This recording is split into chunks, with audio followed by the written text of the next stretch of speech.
All right, what's going on, everybody? So I am joined with vegan Footsoldier.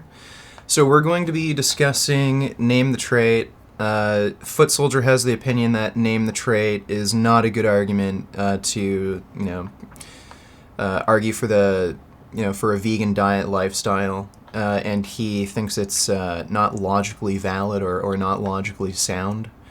So we're just going to go over that. For those of you who don't know what name the trait is, it's an argument I think created and popularized by Ask Yourself. So basically the argument goes, there are trait differences between humans and animals, obviously. We have differences in intelligence, differences in appearance, behavior, so on and so forth. You can name a number of traits where there are differences. So when you're arguing about veganism with a carnist, you ask, okay, can you name a trait that is lacking in animals that, if lacking in a human being, would justify killing a human being? Basically, it's a tool to point out logical inconsistencies or moral inconsistencies with somebody's belief. So if they believe it's okay to kill animals because they're not intelligent, well, then in order to be logically consistent, they would have to also say it's okay to kill humans that are not intelligent. So usually people don't bite the bullet. They say, oh, well, I wouldn't be in favor of, genociding mentally disabled people, so then they'd have to come up with some other trait as an excuse to, kill animals. So that's basically a basic rundown of name the trait. So what's your issue with that? Okay, well, my main issue is that name the trait is a specific formalization of marginal case argument. And there are different types of marginal case arguments through history. And I've got a problem with the formalization of name the trait, but I don't have a formalization with marginal cases. So what you described there, if you're saying, oh, well, there's an animal, a non-human animal here, which isn't intelligent as a human, and then there's a human animal here, which is intelligent. Well, if the trait's intelligent, then what about these humans over there, which aren't intelligent because they're mentally disabled? Is it okay to kill them? Well, that's just what's the difference? That's just marginal, and that's a marginal case argument. But if you're saying, like, what's the difference between a non-human animal and a human animal, that's just asking what the difference is. That's not name the trait. Ask Yourself didn't invent what's the difference. Like cavemen invented what's the difference. That's the specific formalization of the marginal case argument called name the trait, which was put forth by Ask Yourself, is the thing that I have a problem with. So when you criticize me on a live stream for not having an argument, I think there might be a slight thing where we're talking past each other slightly. So you might have this impression that I've got a problem with marginal cases, but I think marginal cases is not the right argument. I've got a problem with name the trait, which is a specific formalization of a marginal case family argument. So yeah, that's what we need to really go over, and that's what we really need to get consensus on, what name trait actually is, before we move forwards with the rest of the conversation. But before we do, people in the chat, are we matched in the loudness? Is my mic sounding clear today? Jasmine was saying you're a bit quiet. Is it fine now? I can turn myself up a bit here. What do you mean? Like, I can see on my audio level, the mixer, it's like the same. So what? His voice is just a little bit too quiet. Like, your voice is a lot louder than his. Okay. Well, I can turn up. I can turn myself up a bit here. Okay, but well, if it's distorted or anything. Okay, cool, man. So Alright, so let's get on the same page as to what name the trait actually is then. So I sent you a document I sent you two documents from Ask Yourself's official Google Drive folder. So we've got one which is the name the trait deduction tree, and we've got one which is the name the trait dialogue flow tree. Let's start with the dialogue flow tree. Okay. Have you got that? Maybe it'd be useful to screen share. Okay, well, I've got it on my screen. Did you want to screen share? Yeah, if you got that up so people can follow along, maybe that could be... Well, I already have it up. Okay, excellent. Yeah, so we can see on your current moral view, if all traits true of a given human who has moral value are switched to match those true of a given non-human animal who doesn't have moral value, is there any point in the trait equalization process where moral value is lost? So name the trait is talking about a trait equalization process. That's core to the argument. Without a trait equalization process, it's not name the trait. That's the whole point of name the trait. This is the central piece of the argument. And then there's the formal argument, the modus ponens form of the argument, the name the trait deduction tree, which is the other PDF. And you can see here as well, P1. If your view affirms a given human is trait equalizable to a given non-human animal while retaining moral value, then your view can only deny the given non-human animal has moral value on pain of contradiction. So we're talking here about a trait equalization process because it has to be trait equalizable.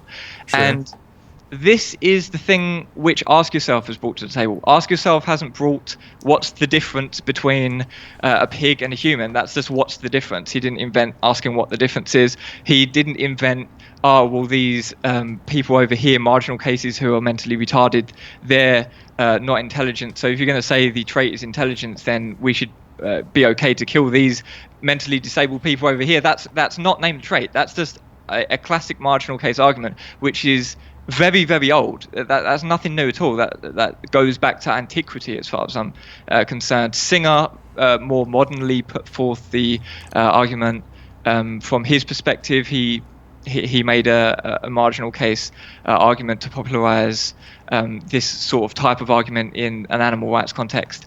I think it was a couple of decades ago. So that type of argument is nothing new.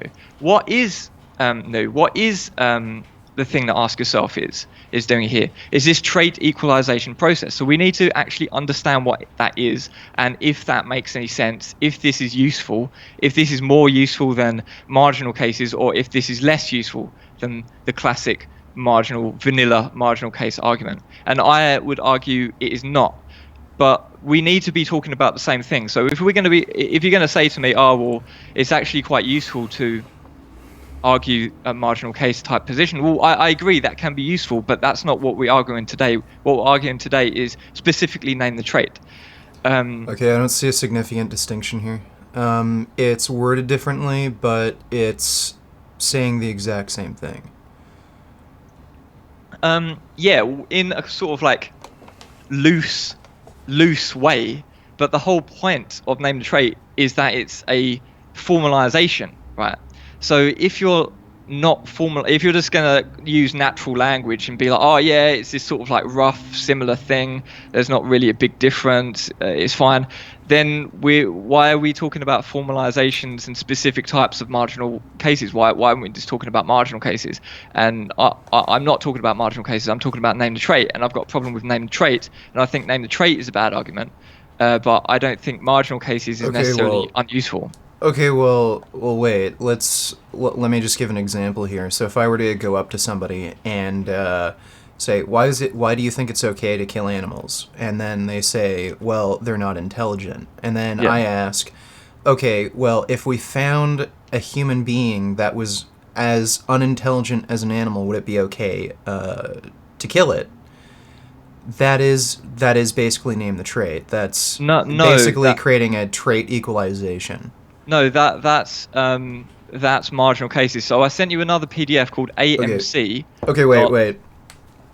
Yeah, in that situation, I don't understand how there's a difference between marginal cases as you describe it and this trait equalization process, because in each case you just equalize the traits between a human and a pig or any other animal. Not exactly. If you'd like to click on the amc.pdf that I sent you, we can see this is a specific formalization of, this is like a vanilla formalization of marginal cases, and you can see here that they're credited to Singer and some other philosophers. And if you scroll down, I think it's on the second page, we can see the argument in its written out form. Okay, so like I just want to understand like why there's a significant, like any kind of meaningful difference between these two sorts of arguments. Like on the one hand, I could say, what is the trait difference between a human and an animal where it's justifiable to kill an animal, but it's not justifiable to kill a human? Yeah, well, that's just I don't understand the distinction there between that and saying, okay, if we trait equalized a human and an animal where a human was as intelligent, as sentient as an animal, would you be in favor of also killing the human? That sounds like the exact same argument to me, only just worded differently. okay. You've just said trait equalized, and trait equalization is name the trait, right? But Yeah. that's not marginal cases. So if you just say what's the difference between a pig and a human, right? Then that's just what's the difference. That's nothing to ask yourself. That's not name the trait. That's okay. Well, no, that's taking part of the argument just out of context. So the like, again, in the marginal cases context, I would ask, okay, you believe it's okay to kill animals because of X trait. Now, if a human were also to possess or lack X trait, would it be okay to also kill a human?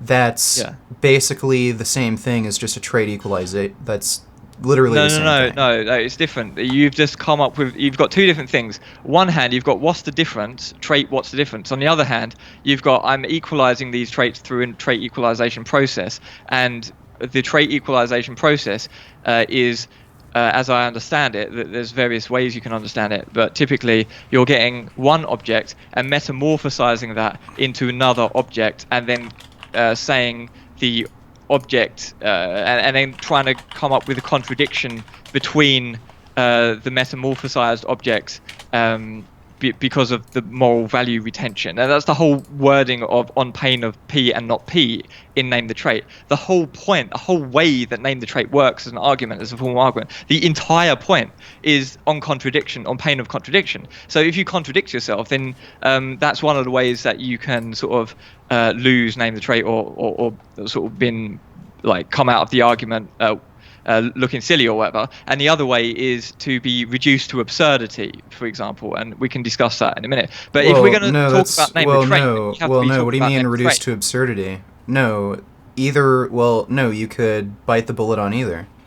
You don't necessarily have to be you don't have to bite the bullet on either. You don't necessarily have to be reduced to absurdity. Well, you do, because if you look at his argument, if you look at the dialogue, I think it's the dialogue 3, if we go to,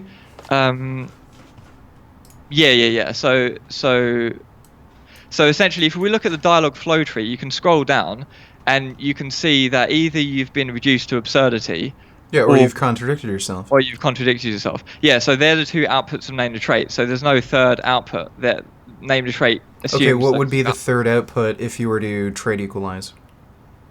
Well, it's just an incoherent thing, but what I want to do, because I don't even feel like wait. It's discussing the same thing. Right well, now. Wait. How does name the trait result in something that's incoherent? Well, that's what we need to go through. But before we proceed to that, I just want to make crystal clear that we're actually talking about name the trait, and we're not conflating marginal cases or some other argument. We are actually talking about this argument, which is name the trait, because that's what I'm interested in discussing. I'm not interested in discussing any other separate argument. So, okay, cool. Yeah. Explain. Okay, then why don't you just explain how name the trait with the trait equalization process? How does that result in something that's just not logically valid or sound?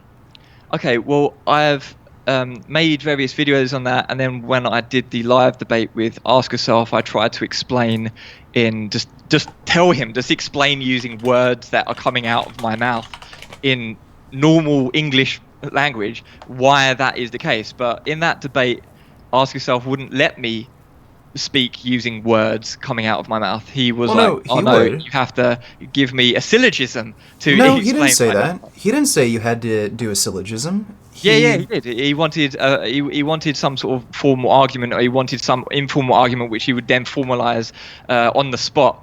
And so it was very weird at the time. He didn't ask you for a syllogism. All he did was just provide some form of argument, and he'd try to change it into a syllogism for you. Yeah, so all you need is a premise and a conclusion to your argument. So yeah, like, sure. what's So your? he didn't want natural language. He didn't want me to That's simply fine. No, explain. he was fine with that. I saw the debate. He was fine with you just using natural language. I don't think he expects everybody to, be well read on formal logic and anything.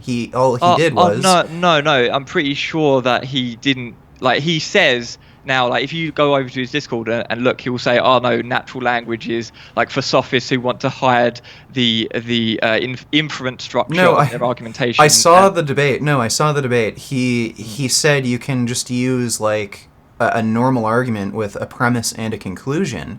It's just Yeah. that he said he just offered like he'll try to change it into a syllogism for Yeah, you. so if I'm going to go through and give you premises, A implies this, B implies this, C implies this, and then A therefore You don't D need to or come up with a something. syllogism or a formal argument. Just come up with an argument with a premise and a conclusion for why name the trait is invalid. What? So you're saying that there's a difference between, right? So on one hand, you've got natural language, me just telling you something, just explaining to you a concept, right? And on the other hand, then you can take that and put it into a premise and conclusion form. And are you saying? Well, every argument has a premise and a conclusion. Yeah, but if I just ramble, talk to you about, for example, how I like skateboarding or something, then there's going to be premises and conclusions in there, right? Like, even if I say, oh, well, I want to go to the shop and I'm going to buy some bread and I'm going to buy some this and come back home and I'm going to cook it all and yeah, because I'm hungry and then I'm going to eat it. Well, there's still a premise and conclusion structure hidden within that. There's, I am hungry. If I'm hungry, I want to eat food. If I want to eat food, then I have to buy it from the shop. There is a premise and conclusion structure hidden within that natural language explanation of what someone wants to do. But Ask Yourself was expecting me to sit down and give my natural language explanation in a premise and conclusion form, which is like we never agreed in advance to do that.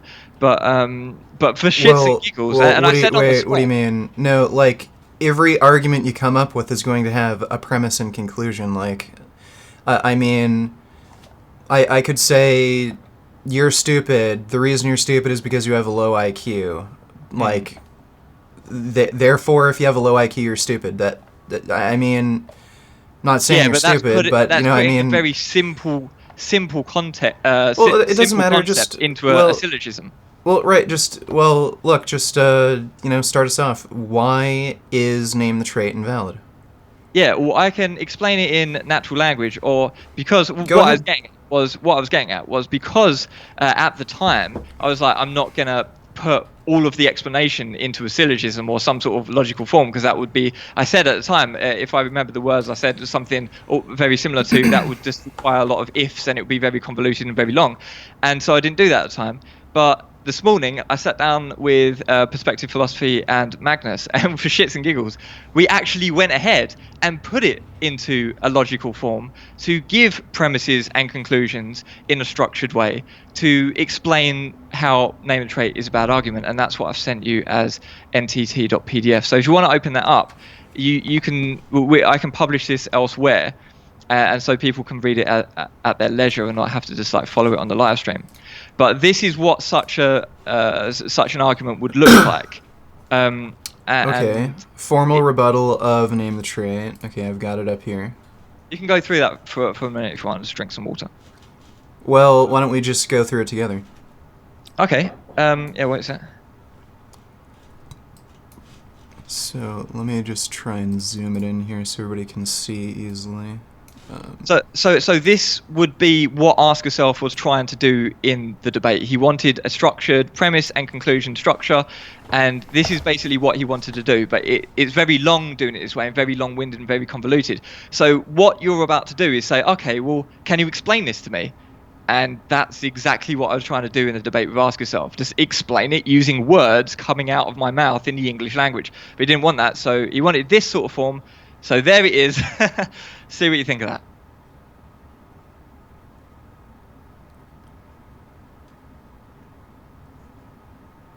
Okay, I'm just trying to read through this. Sure. Okay, yeah, I've seen you talk about this before. You're claiming that name the trait breaks the law of identity because you're basically saying A and B are the same thing? Well, no. How does that break the law? How does name the trait break the law of identity? It's all written in there. I can go over it and explain it using natural language and just talk about it using English Sure, words. sure, go ahead. I don't see how name the trait breaks the law of identity. Okay, well, it depends on the trait equalization process, because as I'm saying, name the trait isn't spot the difference. Name the trait is something which is talking about a trait equalization process. It's a very specific thing, and that's the argument. And it's taking one thing, matching all of the traits of one thing to be all of the traits of another thing, and then saying if you deny that it now has more value because it's been trait equalized, so all of the traits have been swapped to be identical to the other thing, then you're saying that then you're contradicting yourself, because at that point it's the same. So to create a contradiction there in your views, it would have to be trait equalized to be the same thing. And this is problematic because you're turning A into B, and then B is then identical to B, but it's also A, but it's not A because it's B, and it's incoherent. It's just you can't conceive of that. It's just metaphysically impossible. Look, that explanation doesn't make sense to me. So you have two different objects, like a human and an animal. Okay, so I guess you could call subject A, subject B. And all name the trait is doing is creating a hypothetical scenario where subject A and B are trait equalized. So they have the same intelligence, same level of sentience. How does that break the law of identity? Because if they're like, for example, if you get a man and then a pig, and trait equalize the man so he has hoofs and a snout. Sure. Okay. Then you've not fully trait equalized. You don't need to fully trait equalize with the pig. So then, if you say, oh no, I still value the man with hoofs and a snout because it's just a man with hooves and a snout, and so I still value him despite the fact that he has hooves and a snout, then there's no contradiction in valuing the man with hooves and a snout, but not valuing the pig who you could pay to have stabbed in the throat and consume the carcass of. So the contradiction. Well, no, the contradiction would arise if you claimed it's okay to kill a pig because of their physical appearance, because they have hooves and snouts. So but that's not what trait equalization means in the name of trait argument, because if there's any difference whatsoever, difference can be a moral difference. Well, no, it depends on the person you're arguing with. You don't have to trait equalize every single trait necessarily. Somebody might just say, well, the trait is physical appearance, the trait is intelligence, the trait is sentience. The trait is how many times it shits per day. Well, it could be literally anything. According to Ask Yourself, that is a straw man of name the trait, because I actually said that in one of my videos. Ask Yourself responded to it, and he says, no, what you just did there, not trait equalizing all of the traits as trait equalizing some of the traits, that's a straw man of the argument. So that isn't even name the trait. That's a straw man version of name the trait. So I'm not sure if he actually said that. I'm going to message him on Facebook and ask if he actually said that.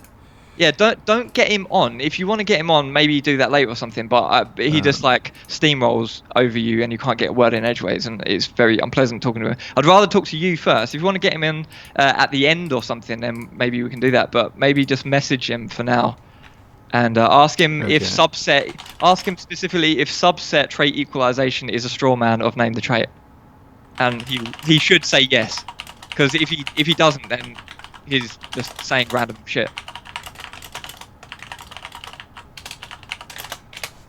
Okay, because I don't see how you have to equalize every single trait in the name the trait argument. Well, you do, otherwise you can't expose a contradiction in the view, because let's say you equalize all of the traits. So you equalize a subset of the traits. Any difference whatsoever in between the two objects, object A and object B, you can point to as a moral difference. So if you like even if you say location, you can say local. Some people think that local meat is good, so local stabbing is okay. So even if you said that, you could point to location. So if you trait equalize the location, then you've got two objects which share the same location. So you get one thing and another thing, and now they occupy the same physical space. and that doesn't make any sense at all. And Wait, go back. You mentioned something being in the same physical space. Yeah, so if your trait is location, some people say that local fed meat is okay because local stabbing is somehow more ethical than stabbing elsewhere. Obviously, that's a bad argument, but some people might say local. And if you use location as a trait and you trait equalize the two locations, then you're in a situation where you've now got two objects sharing the same physical space, and that's just odd, and so that's not even coherent. I think you're taking that way too literally. I don't think somebody's arguing that they literally take up the same area of space at the exact same time. I think they mean they're in the same general area. Yeah, well, this is what name the trait allows you to do. You can name any trait you want, no matter how bizarre, and see what happens. And if you name location or molecular structure, molecular makeup, then name the trait instantly just like explodes and doesn't work, because you've got to normalize all of the traits, not just a subset of the traits, all of the traits. And at that point, if you're trait equalizing all of the traits, then what you're doing is you're just breaking the law of identity, and it doesn't make any sense anymore. So, but it almost sounds like you've like you've not even encountered any of these objections before. I'm just worried that maybe like this is the first time you're actually discussing name the trait and not just like some marginal cases type argument, because name traits are very specific. I'm gonna ask yourself to get on here, because I'm not totally sure what he means by subset trait and that being a straw man. I want him to kind of clarify that. I still don't understand how name the trait breaks the law of identity, though. If he comes on, you're gonna have to mod man. He just steamrolls. You can't get a word in edgewise. Yeah, that's fine. Disaster. Yeah, that's fine. Okay. He should respond back fairly quickly. I think he's already on Facebook anyway. But I still don't understand how name the trait would break the law of identity. That's the first weird thing that I kind of see here. And if we're gonna do 2-on-1, we might as well get perspective philosophy on at some point as well, if you're up for that. I guess if he's interested. This isn't really. He said he's already interested, so if you want to get him on, I think he's ready at some point. Just a second. I'm going to black out the screen on my end for just a second so I don't reveal somebody's Skype by accident. I'll just start a call with Ask Yourself. Oh, wait. Did I fuck up just now? Can you still hear me? Oh, crap. I think I messed up. Damn it. Yo, can you hear me? How do you add somebody to a call? I'm in your call now, dude. Do you hear me right now? Yeah. Wait. I think I just called you, and I think that booted me out of Footsoldier's call. Okay, well, add me if you figure out how. Yeah, okay. Shit. Okay, Okay, so you sort of cut out for me. How do you add somebody to a call? I don't even know if you can do that on Skype. I don't use Skype. I'm assuming you might be able to. Oh, you can. It's the little add button on top, next to your sort of own webcam thing. There's a little person with an ad. Oh, okay, I see. Yeah, that's what I fucked up. I'll add him to the call. So there we go. Hello? And hey, what's going on? Not much, man. How are you? Good. Okay, so we wanted to. Yeah, I've already been reading along, actually. So I've just been writing this out, just checking the form and stuff. Hey, Footsoldier, what's the argument for P4? P4, I just have to get that up. Hold on. Prepare for him to crash and burn. Yeah, let's see the argument for that, Footsoldier. So, instant well poisoning there from our dear friend, Sophist. What's the argument for P4? The argument for P4, so if the trait equalization process is deemed a metamorphosis of object A into object B, then So what you saying? Okay, well, maybe it isn't a metamorphosis. Is that what you're saying? You sophist. So look, now I want everyone to notice what he just did. I asked him for the argument for P4. What did he do? He asked me a question to try to get me to make a positive claim so he can run offense. No, Footsoldier, you're not running offense. No. Stop, Don't be a slimy sophist. Don't be a slimy sophist. Stop. Okay, wait. Okay. Stop. You are the one making a positive claim, right? I do not have to. What I don't need to do is make a positive claim when you ask me a question, right? What I want is the argument for P4. Don't ask me what the fuck do I mean by blah, blah, blah. If you think that P4 is true, right, then what's the argument for that? That's what we're asking. Well, there's two eventualities of comprehending the trait equalization process built in to this rebuttal argument. So it's either one or the other. That's why I asked you, do you conceptualize it as that, or do you conceptualize that as something else? You shouldn't have to ask me anything. If you're okay, well, it's in the argument. Look, Stop. It's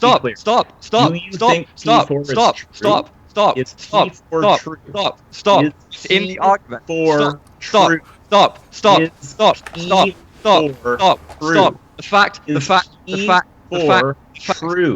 The fact. Richard, this is why you need to Okay, dude. Okay, he's just asking you like a simple question: is P4 true?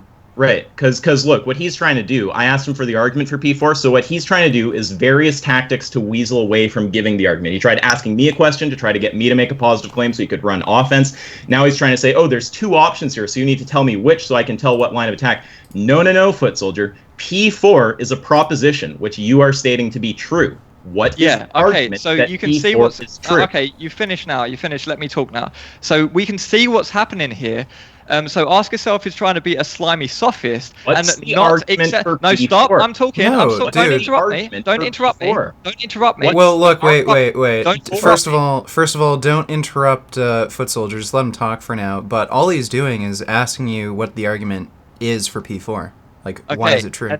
Yeah, right. So there's two arguments within this greater argument, within this polysyllogism, and it's assumed that it's going to be one or the other, right? So there's two arguments baked in. If you can come up with, if you visualize this in some other way, then okay, fine. Then this maybe doesn't apply. But I don't see any other way that it could possibly. What's the argument for P4? Like, what are you trait equalizing at that point? What's the argument for P4? Well, it's in the fucking argument, right? So if P4 fails, what's the argument for P4? It's an assertion that is the case, and if you reject that, what? So you're asking me for an argument for a premise of an argument. So you're asking me for an argument for an argument of an argument.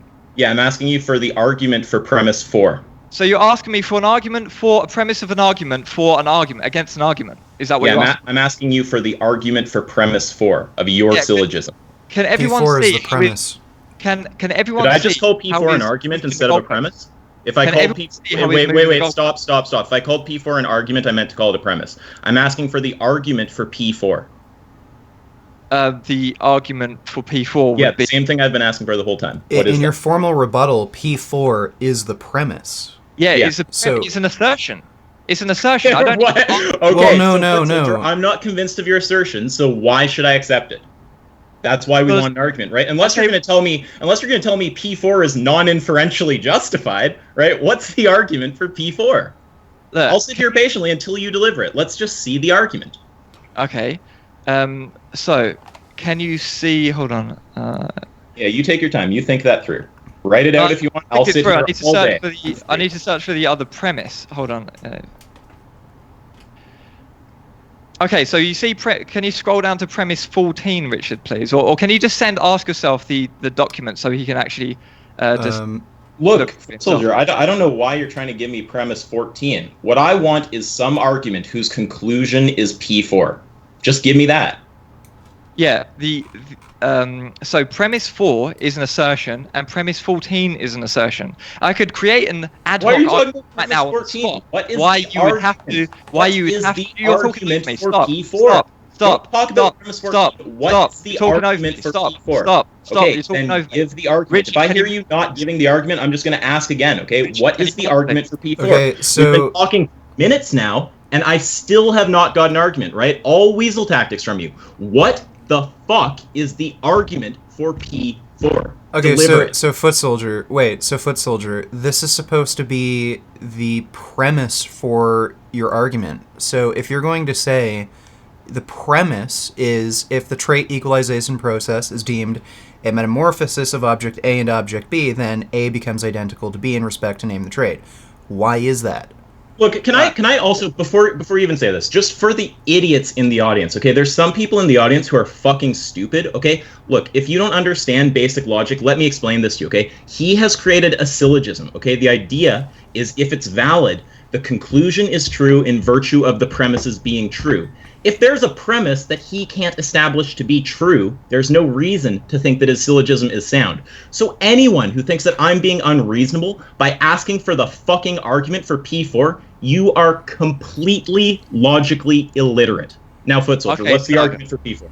And I'm going to tell you why that is not the case. This is a polysyllogism, which means it's formed of a bunch of different arguments, and we've actually got 18 arguments within this, and there's 2 arguments in there, premise 4 and premise, I think it was 14. Yeah, premise 4 and 14. There's 2 arguments in there, and one. They're mutually exclusive, so one has to be rejected for the argument to work. So no, what you just said was fucking bullshit. So you don't even understand. Foot Soldier, here. slow down. So Wait. Richard, Stop. No, Let's stop be clear. talking over Let's me. be clear Richard, about can what you you just send said. him the document, Stop. No, Wait, Foot Soldier. for a Just second. wait, Let's just a slow second. down. You were able to talk. Okay. Just let ask yourself talk. Yeah, but he Now interrupted me. wait. Look, if you want to make some kind of separate argument, then go for it. What I'm looking for is the argument for P4 being true. If you want to grant that you don't have an argument for P4 being true and you want to present some other argument, that's fine, okay? Do you have an argument for P4 being true? In the same way that I don't have an argument for P1, that if we desire rational discourse, then we require language to facilitate it. I don't have an argument to support an assertion as a premise. You don't need it. Who would ever ask for an argument to support an assertion in a premise? Anyone listening and thinking that ask yourself is making some sort of coherent point here, that you need arguments to support individual premises. Foot Soldier, that makes no sense. You're such a moron, okay? A whole argument is just composed. Stop. A whole argument is just composed of propositions connected to each other. Wait, Foot Soldier, just stop. It's perfectly possible for someone to look at an argument and say, I'm not sure of the propositions in the premise, just like they can look at the conclusion and say, I'm not sure of the propositions in the conclusion, okay? Now, what I'm not sure about is your premise 4. Now, if you want to say something like, I have some other argument that reaches the same conclusion as premise 4, or if this argument doesn't go through, I just have some different argument, all of that's fine. Right now, we just want to understand if this argument goes through. So, do you have any ability whatsoever to give me an argument for P4, or do we want to just grant that this part of the argument isn't sound, and then you can move on to whatever your other case is? Okay, so if you allow me to talk without steamrolling me and interrupting, I want an answer. then I can grant you a response. You to tell Would me you like me to talk and actually convey to you what you want to know? Tell me if you can give. Would you like me to talk? Or do you just want to interrupt me? Yes or no? Would you like to let me talk or just interrupt me? For being true. Yes or no? Clear answer, Foot Soldier. No. False dichotomy. False dichotomy. It's not a false dichotomy, you fucking moron. It fucking is, you dickhead. Let me fucking talk. Not the case. Rich, that you have an argument. Please, mod. Please, mod. Either have an argument or you don't have an argument. Richard, please, mod. Have an argument for P4. Yes or no, you fucking idiot. Okay, look, Foot Soldier, we disagree with your assertion. So if you don't, if you're just going to say, well, my assertion is true just because my assertion is true, that's not an argument.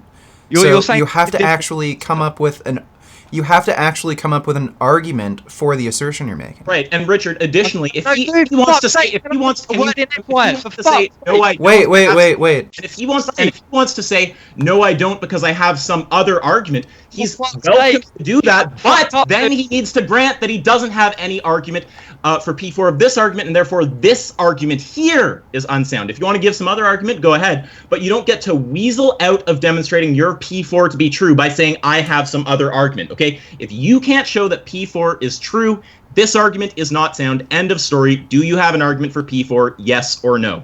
Richard, please mute him. Do you have an argument for P4, yes or no? Please mute him. Do you have an argument for P4, yes or no? I'm not allowed to talk now because he's steamrolling. No. Just ask yourself. Okay, well, look. We'll do this. Okay, we'll let Footsoldier talk. If he doesn't actually give an argument for P4, we'll just move on because I don't think he can. No.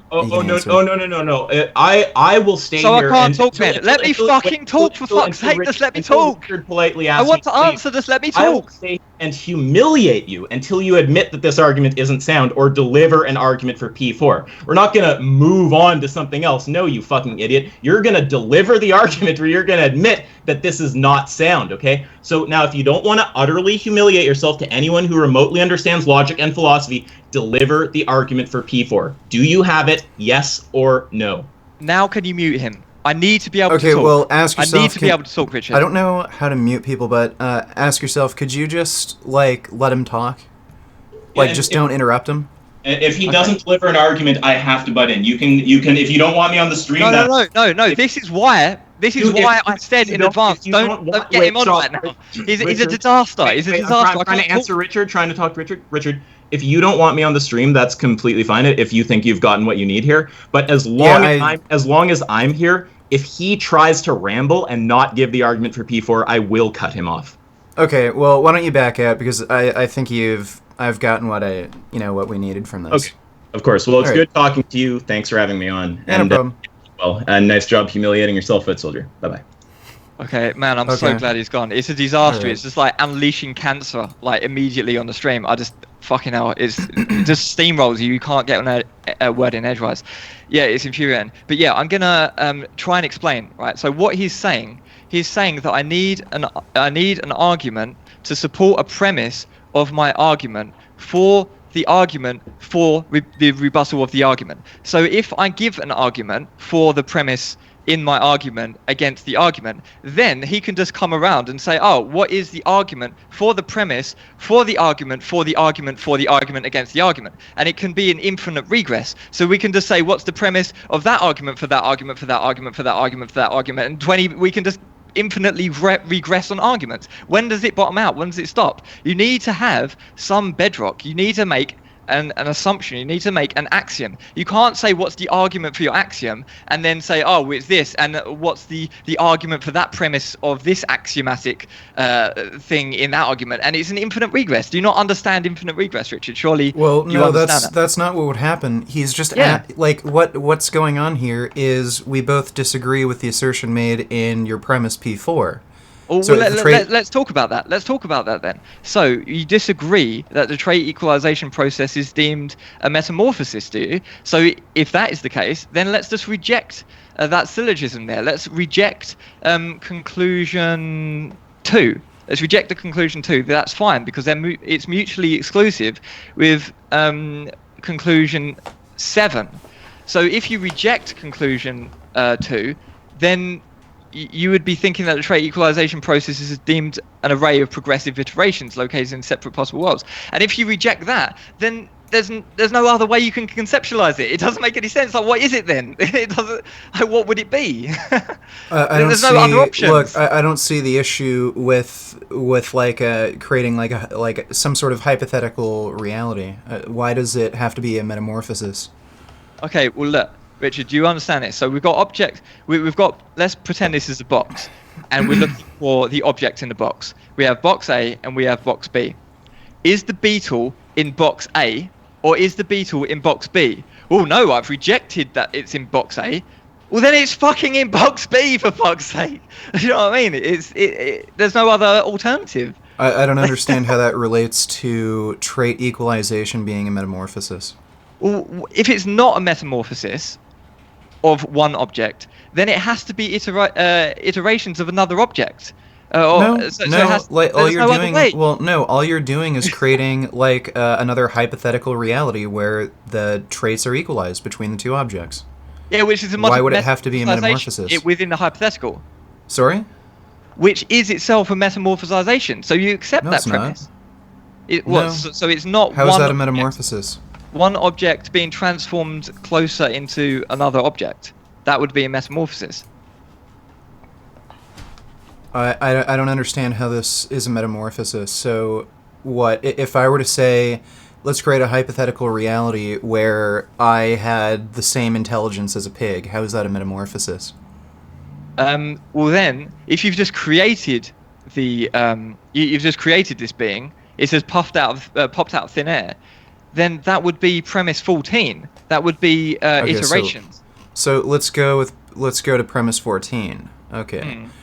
So, if the trait equalization process is deemed an array of progressive iterations, each located in separate possible worlds, then these are all discrete objects and there is no complete equalization of moral value possible between the original human and the possible world iterations, as any distinction whatsoever placed between the possible world iterations can be valid. Wait, that last part, so wait.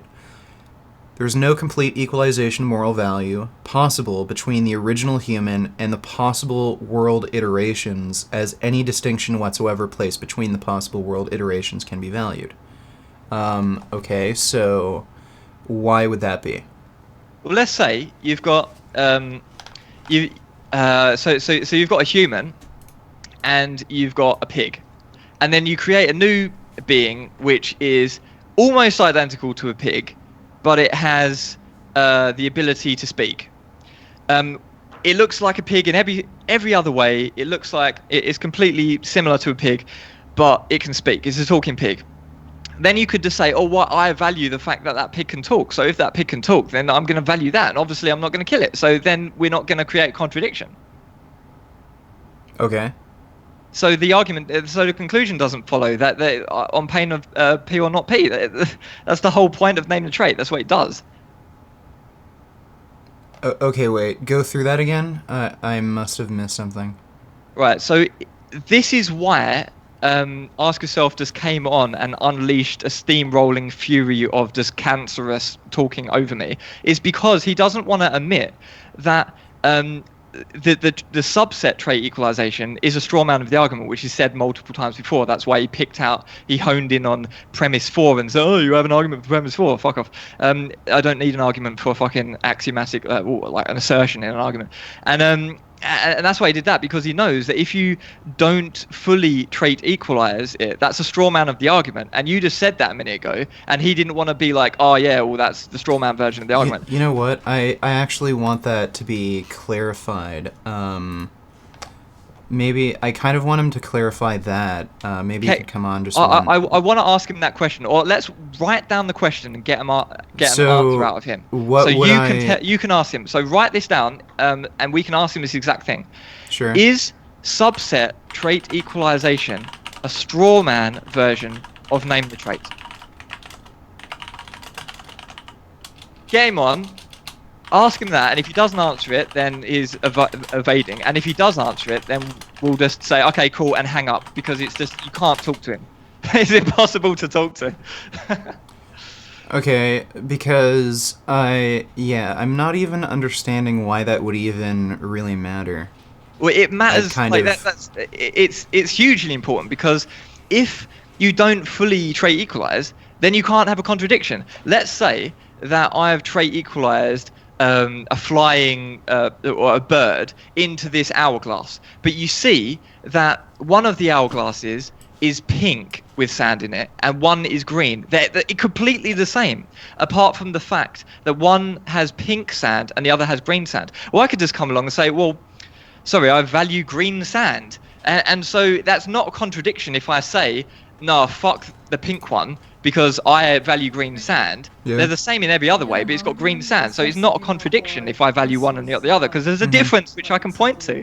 Right? So the argument falls on its face. It doesn't work. So you have to equalize all the traits.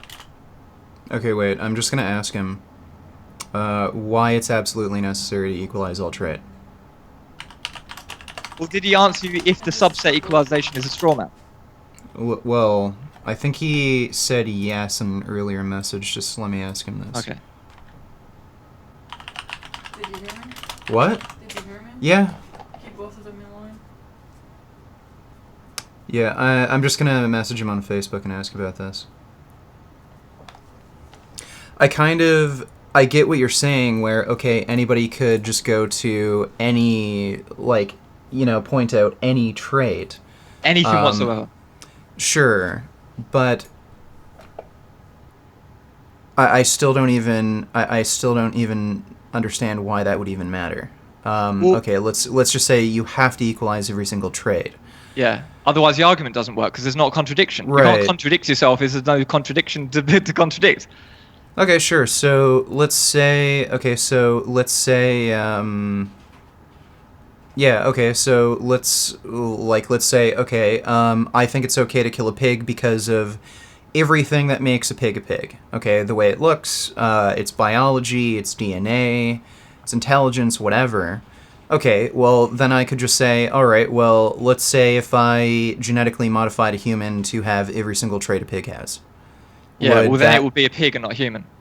Right, well, who cares? Would that be... Well, then you're not creating a contradiction because it's not a human. The whole point of name trait is you take a non-human and a human animal, and you metamorphosize the non-human animal you metamorphosize the human animal to be like the non-human animal, and then if you say that the human retains moral value, then you've just contradicted yourself. That's the whole point of the argument. But if there's no contradiction because you just have this human pig creature, like that, there's no contradiction, so the argument doesn't work. Like, this is why name the trait is a shit argument.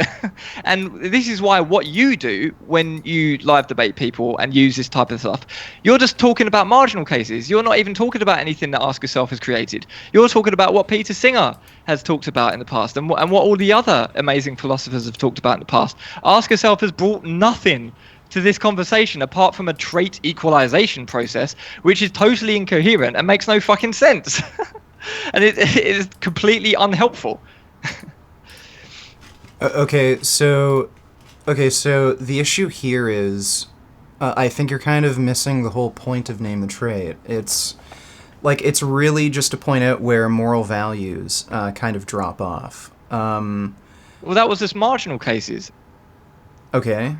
So what is name the trait? If it's like, what did Ask Yourself bring? Well, what is the name the trait? Why is name the trait different from marginal cases in that case? Sorry? Why is marginal cases different from name the trait? Why are you using marginal cases? Why are you using name the trait specifically and not just using marginal cases in that case? Okay, and the difference between marginal cases and name the trait is with the name the trait argument, you have to equalize all traits. Yeah, name the trait says that you specifically have to equalize all of the traits of A to B, and then there's a contradiction. But if there's not a contradiction, then the argument falls flat on its face. If you do this trait equalization, then it breaks the law of identity and it falls on its face. If you try and get around that by denying the laws of logic, which Ask Yourself has recently started to do in his server with Bryn and people saying, oh, well, it doesn't matter if you break the law of identity. The argument is agnostic to the law of identity. Then it just becomes completely fucking stupid. And at that point, it's like, what the fuck is this argument even useful for? What is it even doing? It's a shit argument. Marginal cases is good. As you say, like, what's the difference between a pig and an animal that justifies killing one and not the other? That's good. But that's not nothing that Ask Yourself did. That's like fucking old as fuck, man. Like, the marginal case has been around for years and years and years. It goes back to antiquity. All Ask Yourself has done is made this shitty formalization that doesn't make any fucking sense. And then is taking the credit because for marginal cases, which everyone is using because they don't actually understand name and trait, as you've demonstrated in the stream, you're mates with him and you don't even understand what the fuck this argument is either. And it's like, this is why it's so fucking frustrating. Like, when you come on the live stream and that saying that I am chatting bollocks and I didn't have an argument and I'm full of shit, when you don't even understand what fucking name the trait is in the first place, man. Like, this is why it frustrates me. And I'm not trying to be out of order to you or anything. I really think that you're like one of my favorite activists, one of my favorite YouTubers. I just think in this case of Name the Trait is a load of bollocks, and ask yourself, is a toxic fucking idiot who's just, well, not an idiot, but just a fucking offensively like Darth Dawkins style NPC. See how he came on and he just like unleashed a Pandora's box of steamrolling and wouldn't let me talk. Like if we just had a nice chat and just like talk to each other using English words and not name your fucking argument for premise 4. Yes or fucking no. Like fuck off. Let's just have a conversation. And yeah, just he's brought nothing apart from this shit argument and horrible debate etiquette. And yeah, I get frustrated, man. But yeah, anyway. Okay, I'm going to invite a guy named Byron on, if you don't mind. Apparently, he knows more about this than I do. Yeah, Bryn is a nice guy. He's still very saying some slightly controversial shit that Name the Trait is agnostic to the law of identity and shit like this, which I find a bit eyebrow raising. But yeah, bring him on. At least I can have a conversation with Bryn. You can't have a conversation with Ask Yourself. Okay, I'm just going to try and add him. Give me a second. Skype sucks. Yeah. That's probably Microsoft's fault. Why the fuck?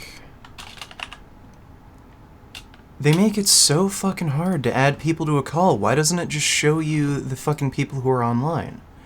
It's beyond stupid. Okay.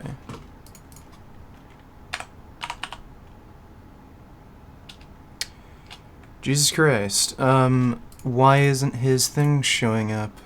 Did he not add me? Oh, okay, so I think I had to add him to my contacts. Just a second.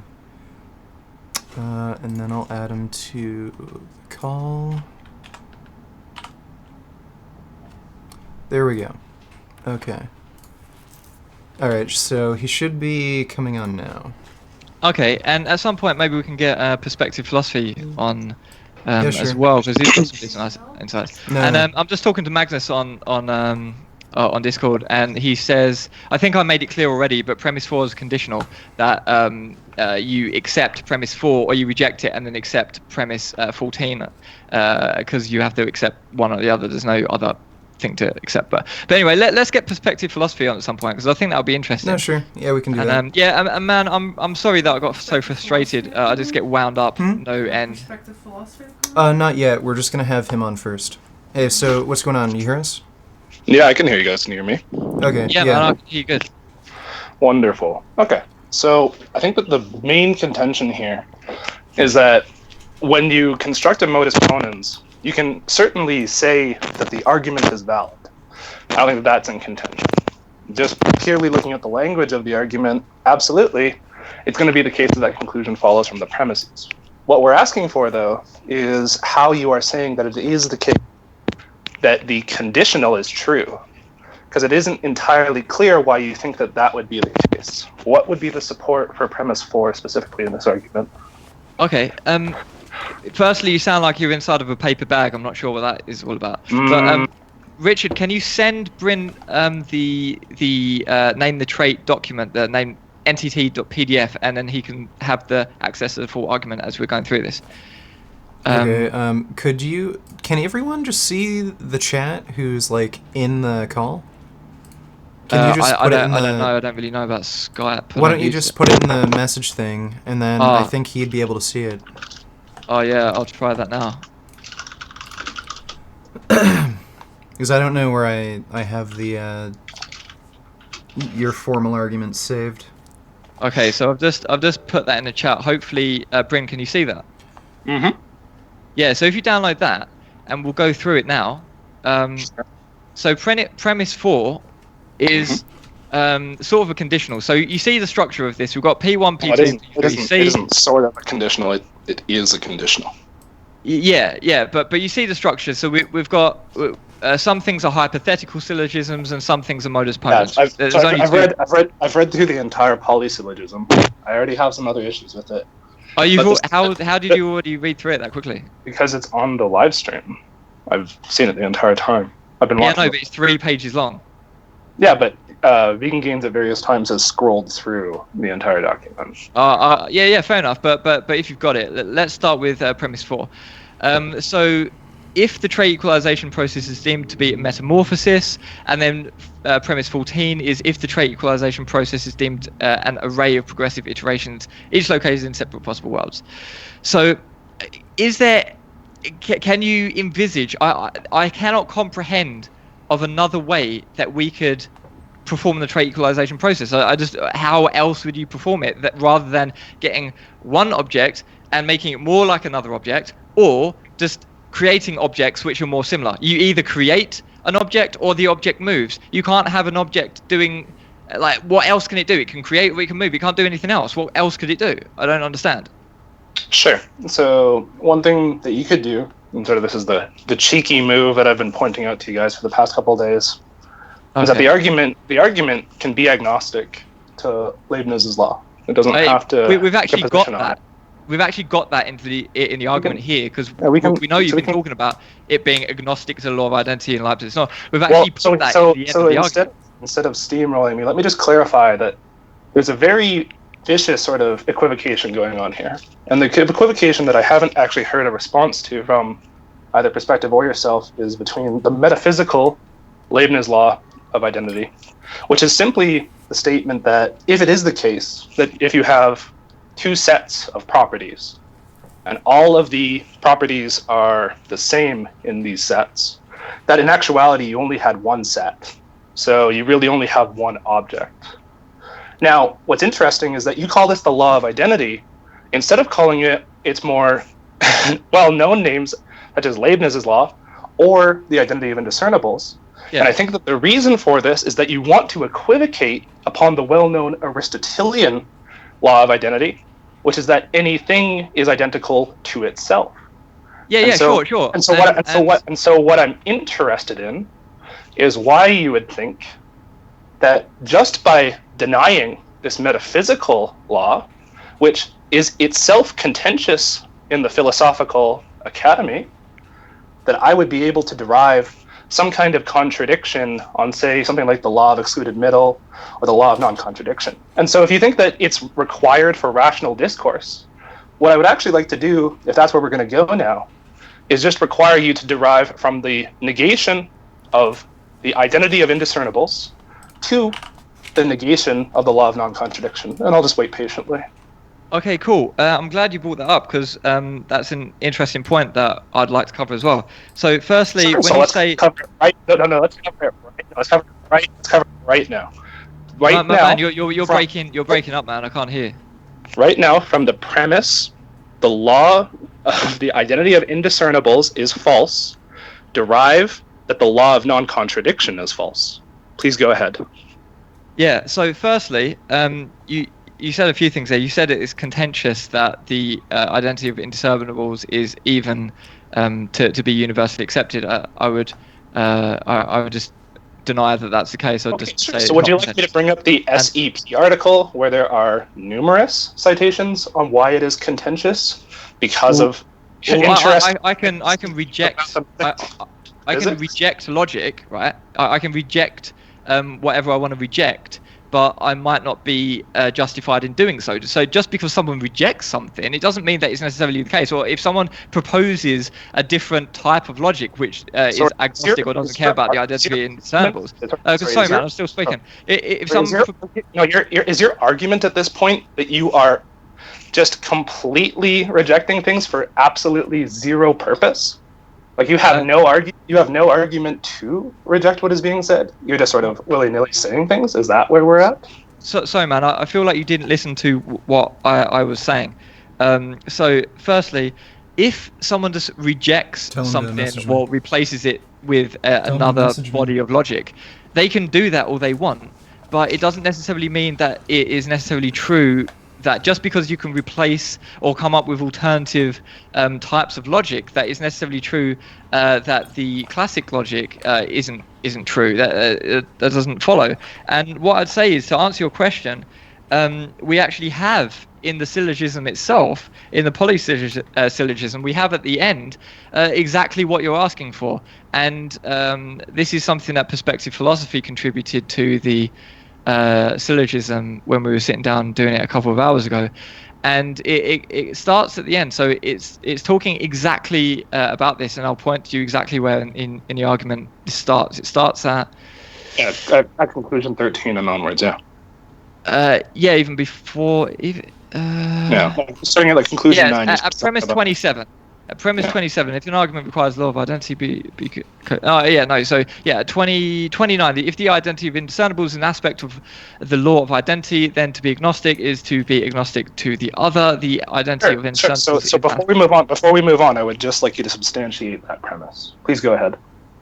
Okay. Just give me an argument for that premise, please.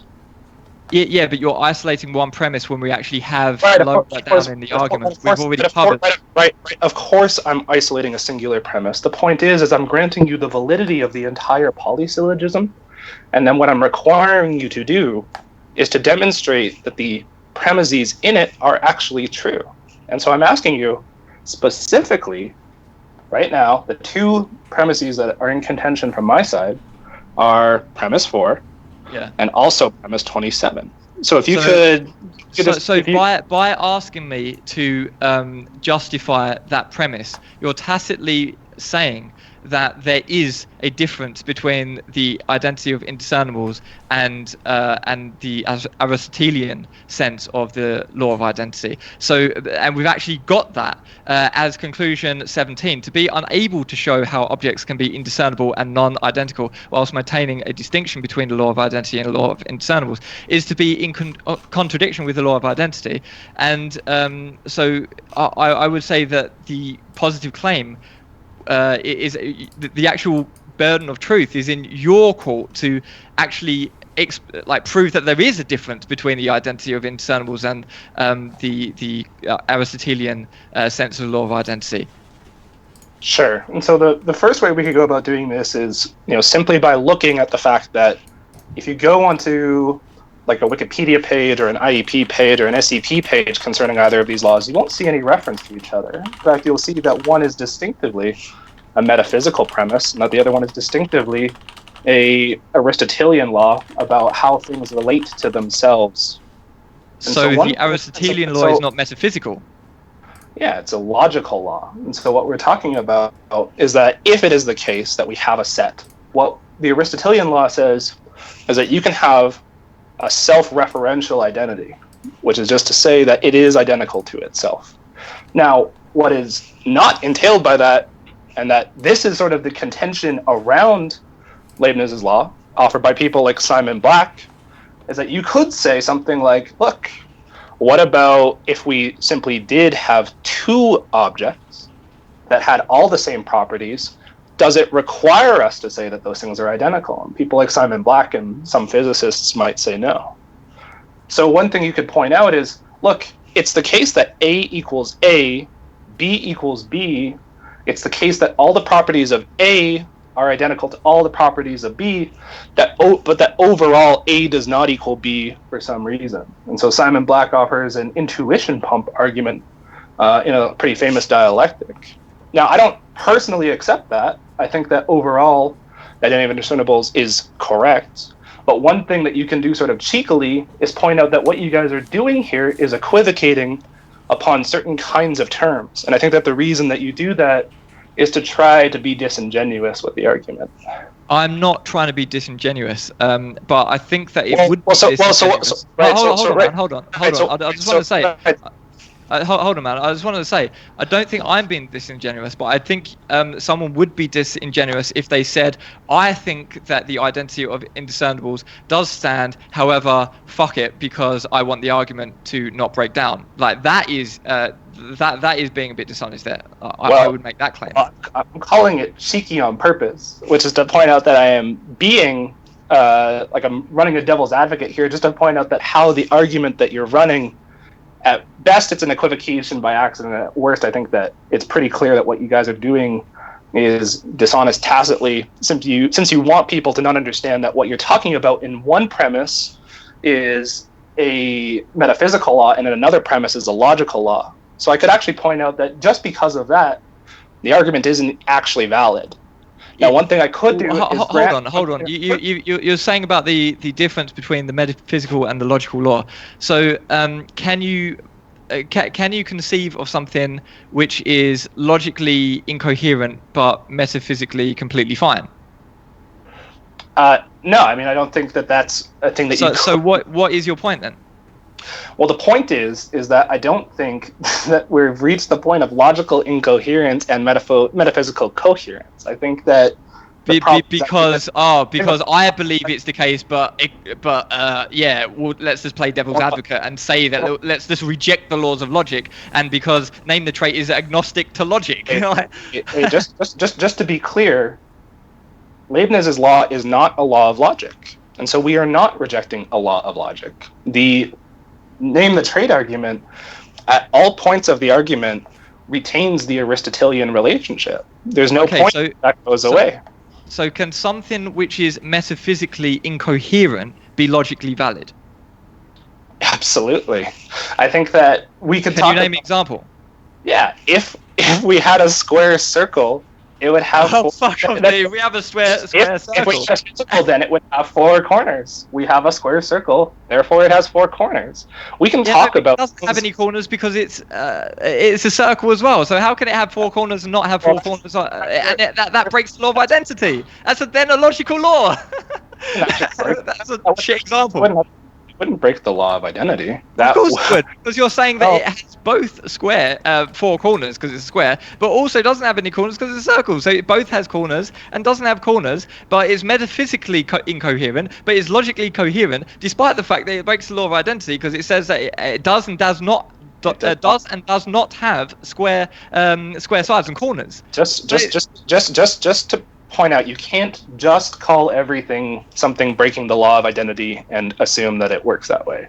So one thing it literally does. Wait, let him speak.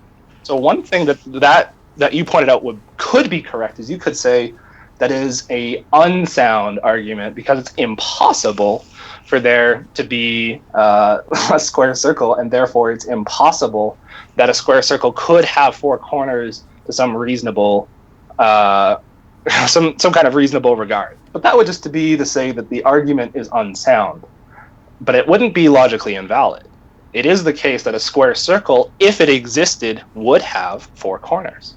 So if we have, the square circle, we do have a square circle, then we do have something with 4 corners. It's a metaphysically incoherent notion, which we both agree on. So it's unsound, but it is logically valid. And then moreover, to a greater point, again, when this discussion, you were saying that what AY is doing is rejecting a logical law, when at no point does AY reject a logical law. Okay, hold on. Let's go through this again. Your example was a square circle, which is metaphysically incomprehensible, right? And we agree on that, and so that's cool. But you're saying it doesn't break the logical law because it could have 4 corners and be a square circle. Well, I am just saying, no, it couldn't be, because you're just cherry picking the squareness. It's also a circle, right? So it simultaneously have 4 corners, and simultaneously not have 4 corners, have no corners at all. So it doesn't have 4 corners, which is breaking the law of identity, because you're saying that something is A is something and A is not something. That is the Aristotelian sense of the law of identity being broken. How is it not? Well, because something that has 4 corners and is also a circle is identical to something that has those exact properties and is its own thing. So, okay, so you're laughing now because you know that this is nonsense. You're coming to such fringe, ridiculous, logic-denying bullshit in order to save face on this name the trait bullshit, man. Like, who would ever accept that? Like, oh no, square circle though. Come on. Just to be fair, this isn't bullshit. Like, this is a discussion that has occurred historically in the academy, and all I'm giving to you is the exact same kind of dialectic that was given by people like Simon Black. Yeah, but man, a square circle has historically been talked about because it's a classical example of something that's incoherent nonsense. But here's the thing: is you were very cheeky there. You asked me for something that was metaphysically incoherent, but was still logically valid. And I gave you that, and then you said that I was cherry picking by picking something that was metaphysically incoherent. No. Sorry, I want to correct myself if that came off that way. So you are saying we agree that it's incoherent metaphysically. So yeah, good that you've come up with an example of something that's metaphysically incoherent. But now we take it into the domain of logic. A square circle, you just said because it would have 4 corners. But I'm saying that if it's a square circle, you're cherry picking within the domain of logic. You're cherry picking the squareness. Right, because it also has circleness, and you can't say that the squareness has 4 corners, but the circleness has also 4 corners, because circles don't have 4 corners. Therefore, in a logical sense, you cannot conceive of a square circle having 4 corners, because it both has 4 corners and does not have 4 corners, thus breaks the law of identity in an Aristotelian classic sense. No, it wouldn't. The point is, it's a metaphysical incoherence, so it's an unsound inference, but it's still a valid inference. Oh, what? So, okay. So what you're saying is a square circle has... So, look. At this point, what I'd like to point out is that if you look at historically where the whole idea of possibly rejecting the identity of indiscernibles comes from, the way in which you can get there is by looking at sets under like a ZFC framework. So Zermelo Franco. Choice axioms, and what you can do is if you drop the choice axiom, which historically was done because of some of the problems of accepting the choice axiom, a result of that is that you can also reject the identity of indiscernibles. So you can say something along the lines of, I have 2 objects that are the same in all their properties but are not identical. And so all I'm trying to show to you is that even if it were the case that this argument breaks Leibniz's law, which I don't think that it does, we can get into that later, the point still remains that this invocation of a metaphysical law does not get you to the point of breaking a logical law. And so all I could do right now is, if you can open up a notepad, what I'll do is we'll open up a modus ponens, and what we can do is I'll just go, look, premise 1. Sure. Yeah, man, I think I know where I think I know where you're going with. So can I just ask if I'm thinking the same thing as you now? So we're not talking past each other. So you're saying that square circle is metaphysically incoherent, but if I say if a square circle has 4 sides, then something, and then it has 4 sides, and in conclusion, yeah, we can come up with an argument which is deductively valid, right? Because nonsense can be inductively valid sometimes. Like we could say if it rains, then I'll immediately die. It's raining, so I immediately die, or something like that. Whatever. Don't nitpick that. You know what I mean. But that is deductively valid, logically valid, right? But it's not deductively sound because the premises are nonsense.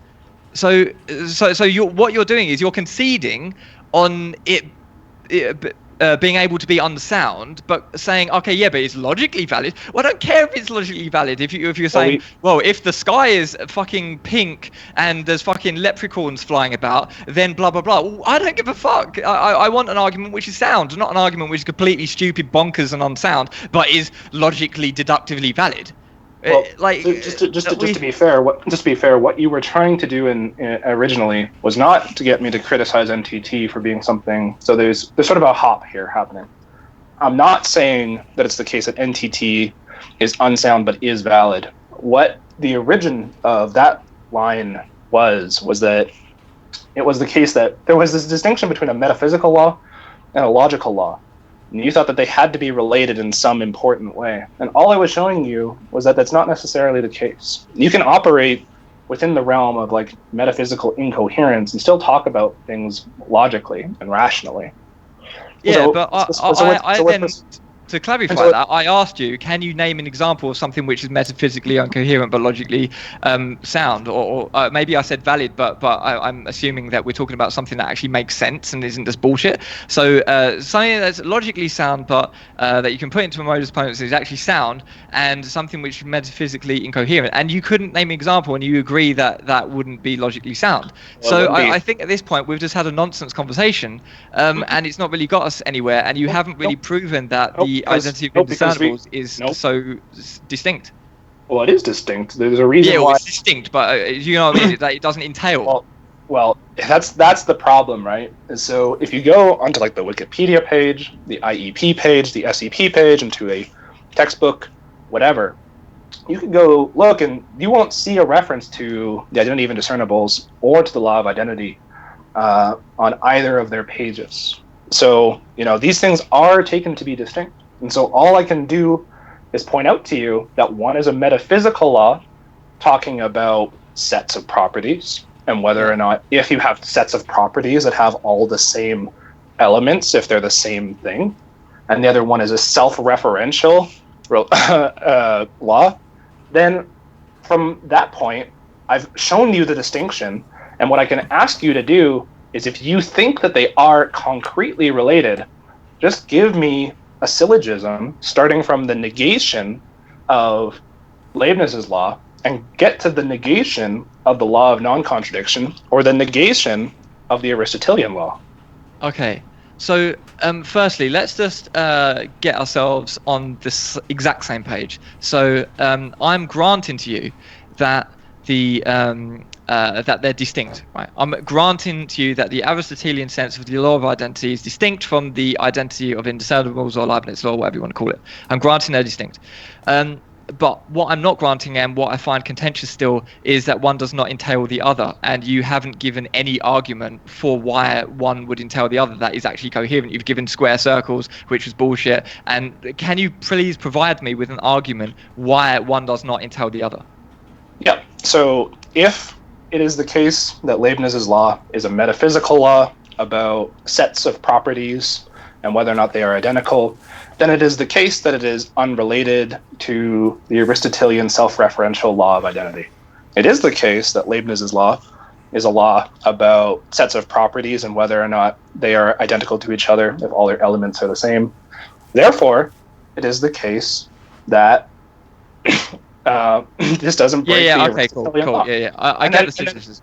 And then I could do another one too. It's just but hold on. Let's go one by one. If it is the case that Footsoldier has yet to deliver a substantive reason to believe that the Leibniz law is going to entail the law of identity, then I don't have to believe him that they are entailed. It is the case that Footsoldier has yet to show me why I think they should be entailed, and therefore I don't have to believe you. Okay. Yeah, cool. Well, the first, see what you did there. The first argument you said unrelated. The second argument you said entailed. So I was looking for an argument where you show entailment. And in terms of me, the burden of proof for me, it's already in the fucking syllogism, man. You could just look at the syllogism. We've already covered this. We put that in this morning. Yeah, but earlier today, lunchtime. Yeah, but what you didn't have an argument for that premise. That premise was just taken to be true, and I'm asking you why I should take it to be true. Well, do you remember what we're doing now? What we're doing now is saying you have the burden of proof, and you're saying no, you have the burden of proof. We're just like burden of proof juggling at this point. Well, it's not burden of proof juggling, because there's a conditional that you're citing in your argument. So it isn't even a conclusion that you arrive at. There's just a conditional that is offered as a premise. And I'm granting you that if that conditional were true, then the rest of it might follow. And now what I'm asking you for is any kind of proof that I should accept that conditional. So you could either give me a syllogism, or you could cite me an SEP page, or you could cite me a textbook. We can go through it all. What, so you just want me to cite something rather than actually give an argument for it now? Or... because then that's just opinion. That's just expert opinion, and that expert opinion can't be used as a basis of a deductive argument, because that would just be inductive at that point. Well, he also asked you for an argument. Yeah, it's in the syllogism, but he now wants me to provide an argument why that I should have the burden of proof, or say, like, he's putting the burden of proof onto me when I've already put the burden of proof onto the person to point out the difference between the functional non-entailment. One is a metaphysical law about whether or not all the elements of a set are going to be identical to another set where all the elements are the same, and how that does not relate to a logical law about self-referential identity. And so he's already gone through that. That's the distinction. But the thing is, I agree with that they're distinct. I've just granted you they're distinct. Now I'm asking you why they don't entail, and you've failed to answer that. Okay, so I'm currently alive, and that entails that God exists. Please disprove this. Well, that's just nonsense. Like, What you just said is just nonsense. So please show me why you think it's an entailment. okay, so you're alive. That means God exists. Well, that's not even inductively valid. That argument is not inductively valid.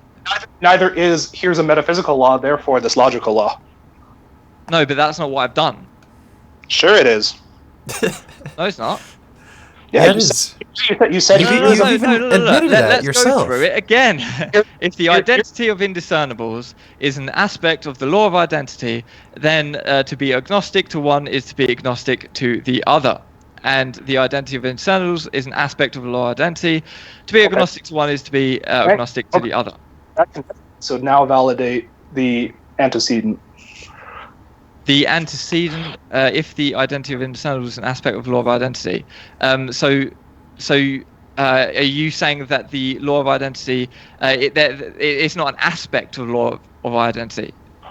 Yeah, because one is a metaphysical law about the fact that if we have two sets and all of the elements in the set are the same, that they are identical. And the other one is about a self-referential identity. So Yeah. how are they going to be entailed? So I've already shown to you how the usual. All I've said, like I've now repeated myself about 6 times that if something is metaphysically incoherent, sorry, go ahead, man. Look, we can go back to how Simon Black lays this out, which is just that you could have it be the case, just logically speaking, that it is that A equals A and that B equals B.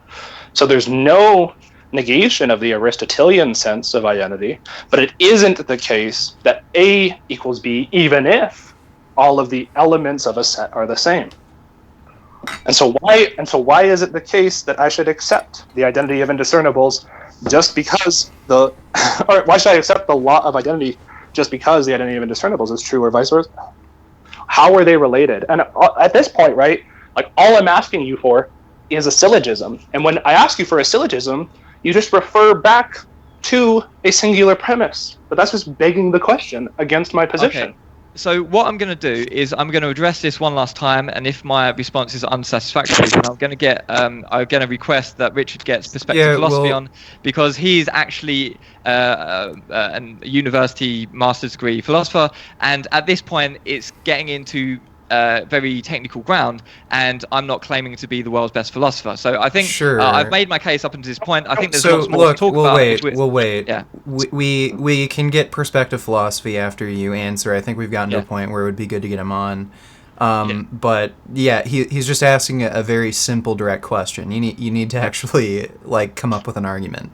Isn't I wouldn't, Richard, I wouldn't say it's a very simple, direct question. I'd say it's a very difficult technical question, but I'm trying my best to answer it. So, okay, Sure. I'm going to say again, and I might be repeating myself a bit, but what I've said is that if something is metaphysically incoherent, then I can't think of a situation where it would be logically coherent. And if something's logically coherent, I can't think of a single situation where it would be metaphysically coherent. And I've asked you both ways round. I've asked you to name something which is metaphysically incoherent but logically valid, and I've asked you to name something which is logically incoherent but metaphysically valid, and you failed both times. So I have said, because of that, He gave you those examples. I gave you a valid example, both with respect to the square circle. He gave me invalid examples. Or unsound examples. He said square circles, though. You understand what unsound means in this case, right? It just means that there's no possible way you could invoke that. Now, if what you want to get into, and this would be fun if you really want to, is we could get into whether or not the identity of indiscernibles is sound. And again, you guys think that this is like something that's just like totally accepted. We can start going through the contemporary literature on the identity of indiscernibles and how it relates to our understandings of contemporary science. This isn't a thing that is just taken to be the case. So it isn't man, even. it's almost like you're just like tongue-in-cheek playing devil's advocate in fringe, ropey ground of incoherent bullshit alternative logic. And I've said, I've given you what I've said. I cannot conceive of a possible point in which something incoherent metaphysically could be coherent logically, and stuff like this that's actually sound. Okay, of course you can come up with valid, deductively valid syllogisms, which are nonsense. But are deductively valid, but they are unsound. I've given you all of that. That's my answer, and my technical knowledge isn't good enough to start talking about these super technical, fringe, controversial philosophical quibbles. So I'd really request we get perspective philosophy on, because he's actually qualified to do that. And I really think that we're in the weeds here, and this is a super weird point, and it's very eyebrow raising that Bryn is just like, oh yeah, well, we have square circles and shit. I think we need to get perspective on it at this point. Yeah, we'll get perspective philosophy on now. I think you are like missing the point though. Like you're just not understanding his arguments. I'm understanding it, but I don't know what I can do to satisfy him, because he's saying something. Yes, We're saying that they're different, and okay, they're different. But I can't see, they're different things, but I can't see how you functionally can create a different output based on the effects of them actually in an argument. Yeah, so I just wanted you to show how they entail your conclusion. Yeah, well, I can't see how they don't entail, right? So, and I can't see how my existence doesn't entail God existing. Yeah, but that's not even logically valid. What you just Sure. told me. Sure, and neither is what you try and logically invalid. Try and make that a logically valid thing. Then it's just invalid. It's not even unsound. It's just straight up invalid. Neither is what you did, though. Right? That's the problem. Is that you can't just assert that things are related or entailed in a philosophical discussion. It doesn't work that way. You have to show why I should accept that they're entailed, or why I should accept that one exists as a consequence of the other, or why I should accept that one exists as a subject. Yeah, but we can say, I want to see why. I can't just accept that I'm alive. I have to see why I'm alive or something. It's like we're getting into really stupid territory here, man. And I really I think I can't really contribute much more to this. It's stupid. I think that the problem is you guys expect us to just kneel over to this, and that people wouldn't understand the equivocation that was going on. And this is just really fringe. This is just really fringe nonsense territory that we're in now. That you're trying to go so devil's advocate and so far up this alternative postmodernist logic tree that we're not having a sensible conversation anymore. Okay. You know what? I'm gonna invite perspective philosophy on right now, and I also have to take a piss. So I'll just invite him on right now and take a quick piss. Okay. All right. So ring him up. But just for everyone in the chat, notice how Bryn and I have had a strong disagreement, but we've not steamrolled each other. We've been fucking assholes. Yeah, we can hear you fine. I don't think I can hear you guys. Right, there we go. Does everyone hear us okay? Yeah, I can hear. Oh, great. Hi guys, how are you all doing? Good. Yeah. I'm just gonna go to the bathroom real quick, but you can continue the discussion. Yeah, no, but hi, Bryn. How you doing, man? I'm doing very good. How are you today? Yeah, I'm pretty good. Obviously, we're apparently fast forwarding my debate. I'm still happy to do it on Sunday too, because I have to leave in maybe 15, 20 minutes. That's no bother. If we want to do another touch up on this on Sunday, I'm more than happy to do that. Yeah, I mean, there's a few things that I'm kind of wanting to iron out, with what I'm saying. So, I mean, the reason that we're kind of got onto the idea of it being a metaphysical, rather than a metaphysical distinction, and more of an analytical distinction, a logical distinction, was to try and outline whether you could reject the identity of indiscernibles analytically. Without having to reject the metaphysical, reject the identity of indiscernibles without rejecting the laws of logic. But unless you're saying so are you saying that the difference? Because I remember in your Discord chat with Bipper on Ask Yourself's Discord, on his channel, like his Discord channel, you referred to the law of identity and the identity of indiscernibles as the same thing. And then when I said that, oh, but they're not the same thing, you then said, no, I wasn't mistaken when I said that. I was actually saying that they can be referred to as the same thing. So when you say that was being dishonest, no, I can quote you. No. So I think that if I said that, then there's a more charitable interpretation, which is just that it is sometimes referred to as Leibniz's law of identity, but that Leibniz's law of identity is distinct from the Aristotelian law of identity, which is what I've been saying this entire time. But every discussion that we've ever spoken about has revolved around the identity of indiscernibles. Me and Shadow both did a video on that, and we specifically stated as the identity of indiscernibles. Right, and I'm aware of that. The problem is, of course, is that once we start talking about things like rejecting the law of non-contradiction, that's when we're starting to use the Aristotelian notion. Well, and so I'm interested in then, and so Footsoldier didn't want to get into the weeds about this, but what I'll just say to you is, let's start with the singular premise of it is not the case that indiscernible objects are identical, and then from there derive the negation of the law of non-contradiction. So you want to start with, it is not the case. You want to start with the negative. It is not the case that indiscernible objects are identical. Yeah. Why would we start with the negation? Why would we start with the negative? Why were you trying to show the negation of a negative? Why wouldn't we start with the positive? They are the same. Because I'm granting you that, like, your argument works, that the identity of indiscernibles is false. Right. And then from there, derive that the law of non-contradiction is false. Okay, so if you're saying that if the identity of indiscernibles is true, rather, then the law of non-contradiction is false. No. If your argument works, then the point is that we would have to accept that the identity of indiscernibles is false. And I'm saying, okay, we do that. All right, I see it. If the identity of indiscernible is false, how is it that the law of non-contradiction is false? Right. Well, if the identity of indiscernibles is false, it's what the important thing to recognize is that the identity of indiscernibles would be an aspect of the law of identity. If an identity is indiscernible from itself, then it wouldn't necessarily mean that it is entirely the law of identity. It still would be equal to itself. So if you could have a discernible object, and it could be, and it could have an identity that was, so let's see, you were to say A is A, but A is not indiscernible from A, then we would recognize that the law of non-contradiction could work. So this would be, like, as you say, this would be purely analytic. This would be a priori in and of itself. It would not have any synthetic application. Of course, what we're talking about in this is an ontological argument, an ontological principle in which, if we were to apply it to name the trait or anything like this, then the law of non-contradiction would include a metaphysical account of identity, would it not? Yeah, it absolutely would.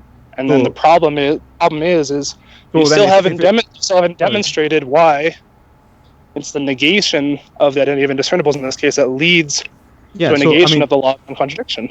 Well, what you'd have to say, what you'd have to say is, if the negation of the identity of indiscernibles wouldn't necessarily lead to a negation of the law of non-contradiction, what I'm saying is that by defining the identity of indiscernibles, we would be and negating it as a whole, if it is an aspect of the law of logic, and if it is true. Yeah, I don't accept that. Exactly. But then make a case that the identity of indiscernibles is false, and that an object can be identical with itself whilst being indiscernible. Yeah, I think it's fine to just say that that's something you can do. Like, no, that's not how that works. You can't just say it's fine. We can say A is indiscernible with itself, is not indiscernible with itself. Like, for example, if I was to apply this to it, I would ask for an example. Apply this to. I see what you're doing now. You see, you're operating conversely now. So you're saying, look, if we have the identity relation, then we have. You're the one that's speaking to disprove the law, the Leibniz's law. Now you're showing me the converse with the identity, or the indiscernibility of identity. But we can hold the indiscernibility of identity and hold the Aristotelian notion and still reject the indiscernibility of, or the identity of indiscernibility. Well, yes, So we can reject. We could, but So you'd have to, the only way you could do that is if, well, no, you're saying that we could hold that, and that they could, yeah. So we could hold that the non-contradiction is not non-contradiction is true. That contradiction is true. Sorry, the law of non-contradiction is true, whilst holding that the law, Leibniz's law, is false. But if Leibniz's law is true, then to break Leibniz's law and argue it wasn't true would be to contradict the law of identity, because you'd be saying that A does not equal A. So you say like an object, if it was indiscernible with itself, was maintained as being a separate object, then you'd be breaking the law of identity, would you not? I mean, that's kind of the point, isn't it? That would be the point, but the problem is that you're just sort of making a converse error there. Because what I can do, and so for example, what Black does, is you can hold the identity relation self-referentially, and then from that you can still hold the indiscernibility of identity, but you can still reject the identity of indiscernibility.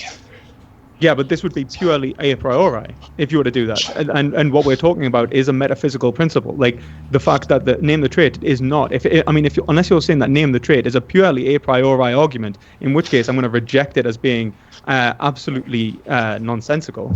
No, it doesn't have to remain a priori. Black is not. So if it's a priori synthetic, then there's a metaphysical principle entailed, isn't there? No, no. So Black actually can operate a posteriori with his argument, and so that's sort of where he actually leads it in the dialectic. So you can actually end up just talking about these notions, and this is sort of where you start to get into like Ayer's view on it, and when you start getting into like more recent views with respect to like superposition and various other physical notions.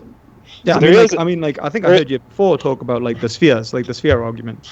Yeah, but there's a lot of people that would just argue that the spheres in a universe.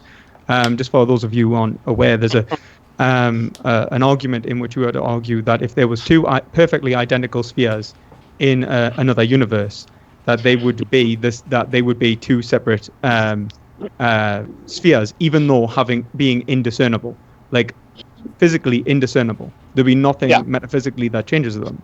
You could say that they are the two separate identities.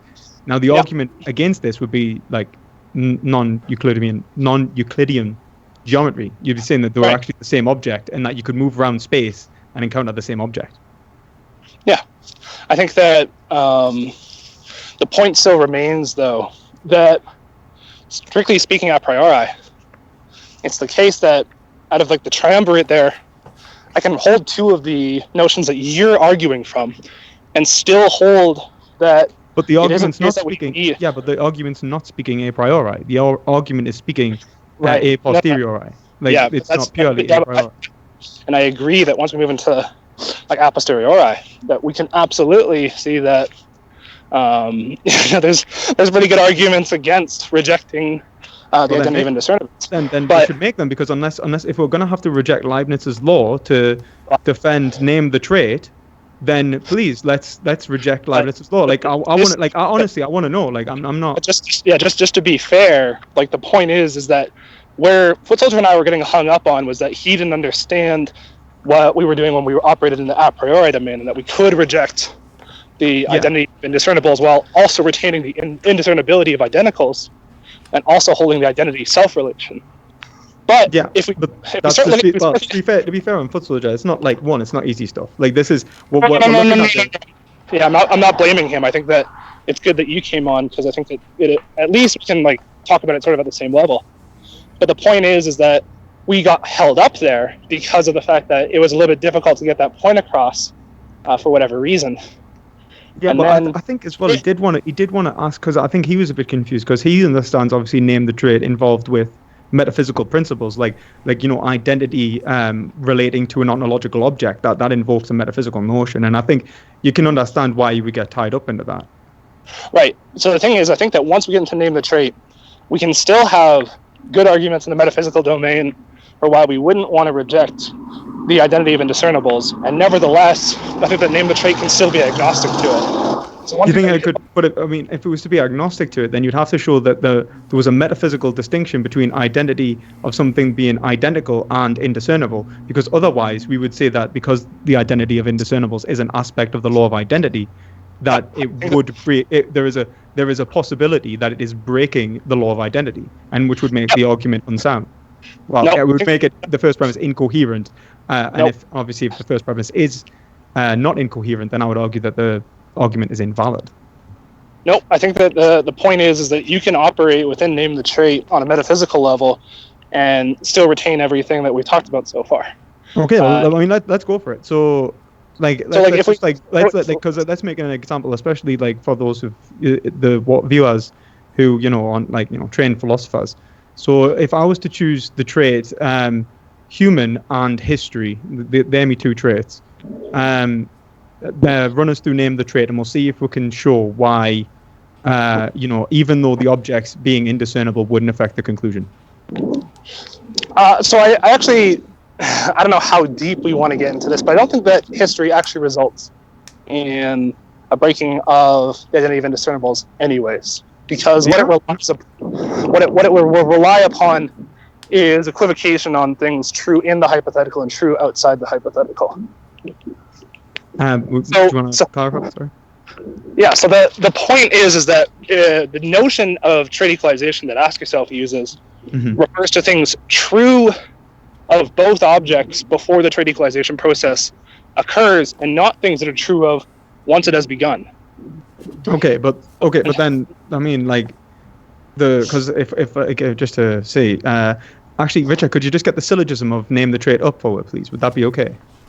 Yeah, sure. Cheers, man. No, here we go.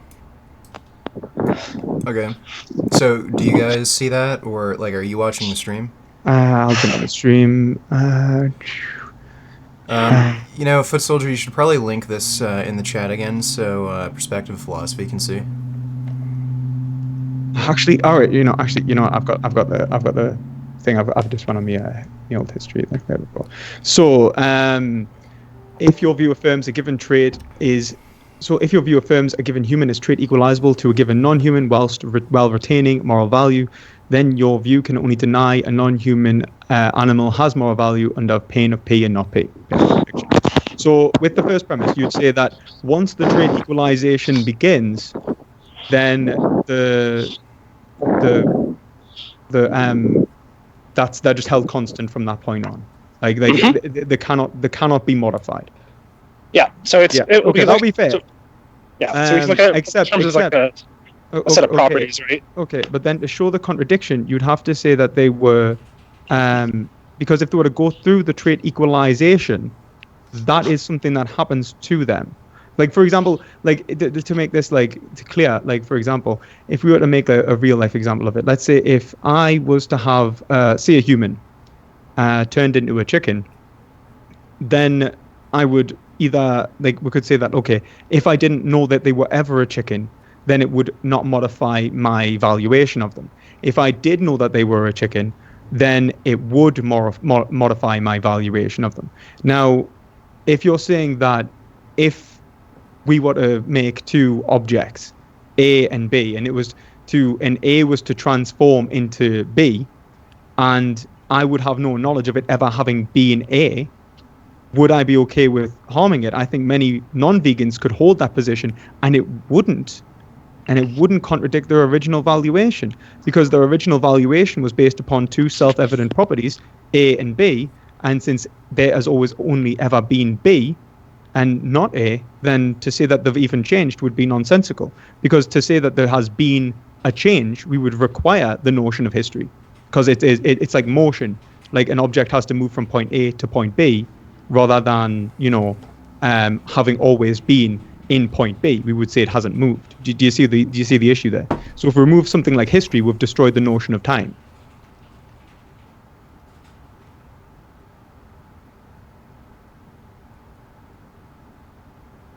Oh, I think Bryn's dropped out. He says he's trying to rejoin. Okay. Yeah, I mean, my mic was off. Yeah, I was just saying that he dropped out. Wait. Just to clarify, I have to Adam again. Adam again, yeah. Yeah, just to clarify to everyone, like obviously I'm not arguing for a non-vegan position. I'm a vegan myself, and neither is Footsoldier. I don't know about Footsoldier, but I mean, like I come from a position in which I think if you were to argue that animals do have moral value, then I would say that you can't be a moral. I would say you can't be a subjectivist. But if you are a subjectivist, then it can just be the case that some people do not morally value animals. And since the name, the trait conclusion, like the dialogue tree, says that you will either end in contradiction or absurdity, it does not allow for that. The argument does not allow for an individual to not be in contradiction whilst not valuing animals. And that's disingenuous if you hold subjectivism to be true. Yeah. Yeah, and Okay, I'm not sure if that's the case. I mean, humans would be under that category too. Well, yeah, absolutely. I mean, that's subjectivism, man. Like there is no prescriptive necessity that forces us to value anything if subjectivism is true.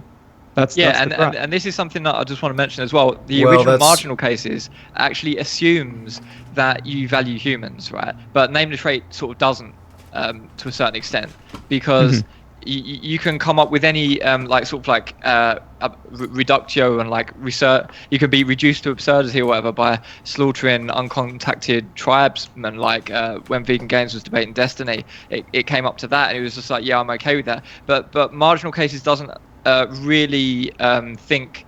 Marginal cases operates on, okay, well, it assumes that you wouldn't kill humans to start with, yeah. So if you're going to end up killing humans through this sort of name the trait thing, then that's different from marginal cases. That's one of the things where I think where name the trait sort of becomes less helpful, because it just justifies really fucking weird shit, and it doesn't assume necessarily that humans shouldn't be killed, like we saw in the Destiny debate. I think Bryn just joined there. Hi, Bryn, man. Yeah, I'm back. Did you hear what I said about trade equalization in history there?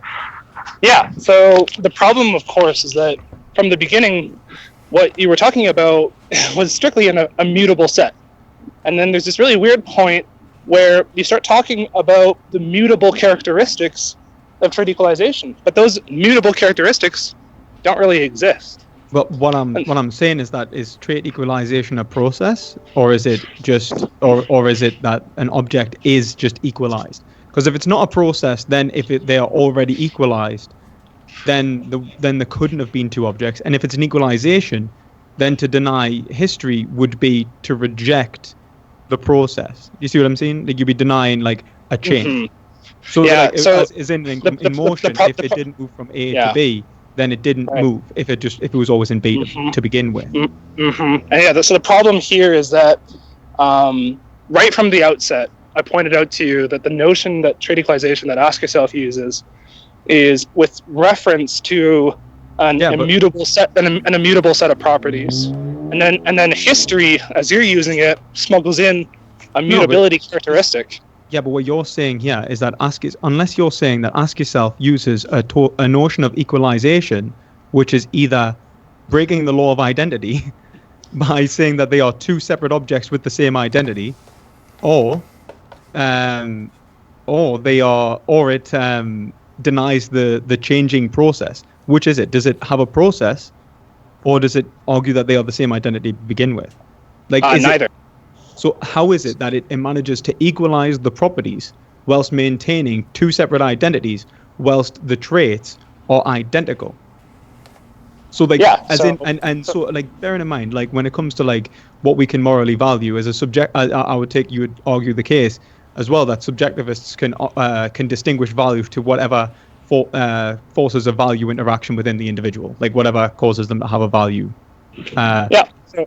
So the way in which it's not either of those two things is that when you were talking about the case where it's identical, you left out that there are certain emergent factors that aren't going to be identical that are important to look at here. And the first is that there's a nominal reference to the set. So for example, when we talk about like object A hood and object B hood, there's this idea that object A hood and object B hood refer to two different objects.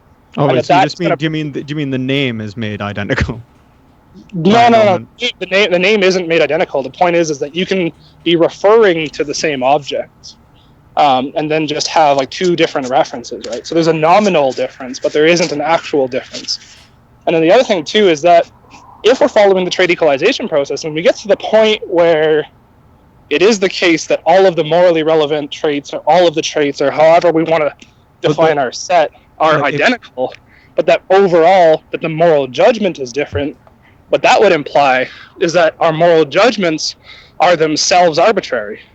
Well, our moral judgments, I mean, if subjectivism is true, our moral judgments are arbitrary. That's not true either. So well, it depends on obviously the subjectivist in question. Like obviously it depends upon what position. Subjectivism is a branch term. Right. By arbitrary, what I mean is that there is absolutely no reason or no antecedent to so are you looking for a sufficient reason to ground valuation? Like, are you saying that value is based upon that value is based upon something other than qualitative experience, and it's based upon, let's say, rational deduction? Yeah, that seems to be. You're trying to logically ground value. Yeah, that is. I mean, subjectivist. No, I'm not a subjectivist, but I think that. But yeah, well then, come on, But that overall, that subjectivists can still ground value. It's just that what they ground it in is, depending on what kind of subjectivist we're talking about. If it's based upon their attitudes, emotional states, mind-dependent features, which all subjectivists have to pick, something along of being mind-independent facts of their life, then it's grounded in them. It's grounded in something in which has happened by them, to them, from them, like their emotional states, their attitudes, the psychological disposition towards a given object. It's not going to be like I must value X because Y, because then that would be grounded outside of them, because there would be a logical necessity which forced the evaluation of it. Would it not? Right. So usually, this is where we start getting into projectivism versus perspectivism when it comes to talking about subjectivism. And I think that it seems like people like Ask Yourself are some kind of perceptivist, where they think that they can agree that they're... If you can tell me what Ask Yourself is, I'll give you £100. I won't explicitly outline what Ask Yourself thinks, because I don't want to speak for him, but what it seems that his view is going to be compatible with what you just said, which is just that there are objective value properties out there. Like, for example, there's some kind of objective sense in which ice cream causes a pleasure sense on the tongue. That's going to be objective, but that's filtered through the subject, and that subjects can perspectively have different evaluations. Well, that would be minimal objectivism, and it's a position held by, let's say, that would be like a position held by, for example, some egoists. For example, our interests would be grounded in in what we are, rather than what we believe. In which case, I can be wrong.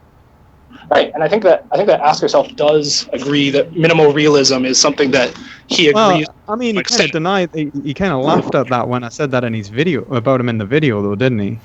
Well, I don't want to speak too much for him, but I think that I've had conversations with him where he accepts a form of minimal realism, where you can at least know about value properties, so we're not a full error theorist, and it's not the case that they're non-propositional, so we're not a non-cognitivist.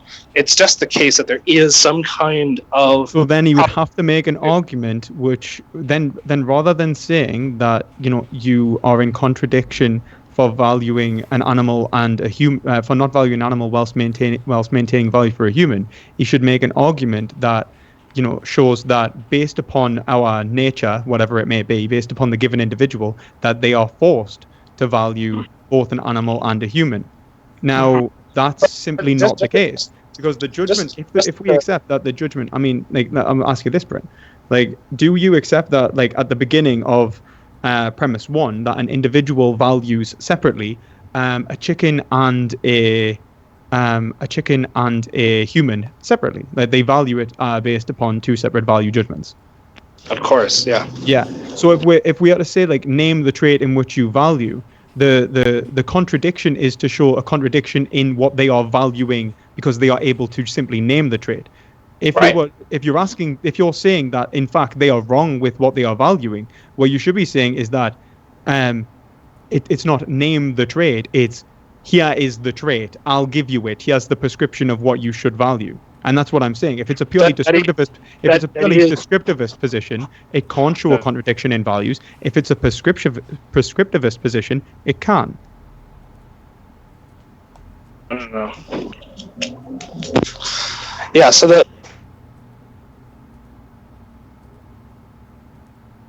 I can't hear you if you're speaking, man. Sorry. And as well, at some point, we want to get Shadow yes. Starshine on. Richard, Yeah. I gave you his email address in the chat, so if I have you him on are up for Twitter. that. So, yeah, so the point is the perspective that is something that the utility side of the argument is that they would make a prescriptive element.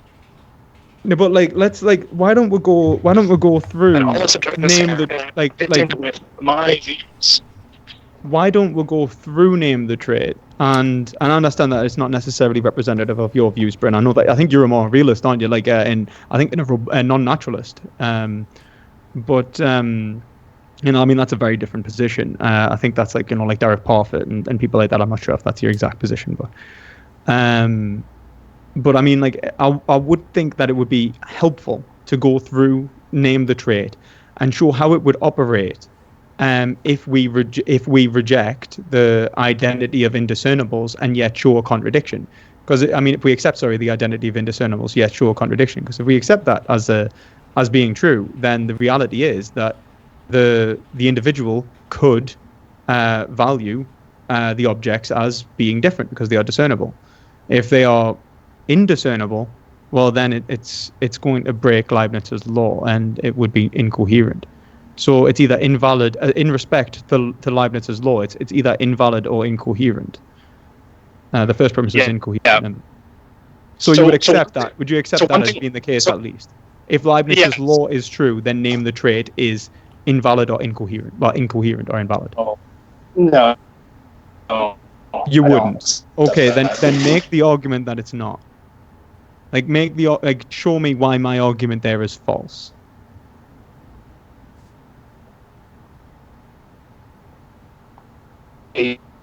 Sorry, Bryn. I think you're going through a tunnel.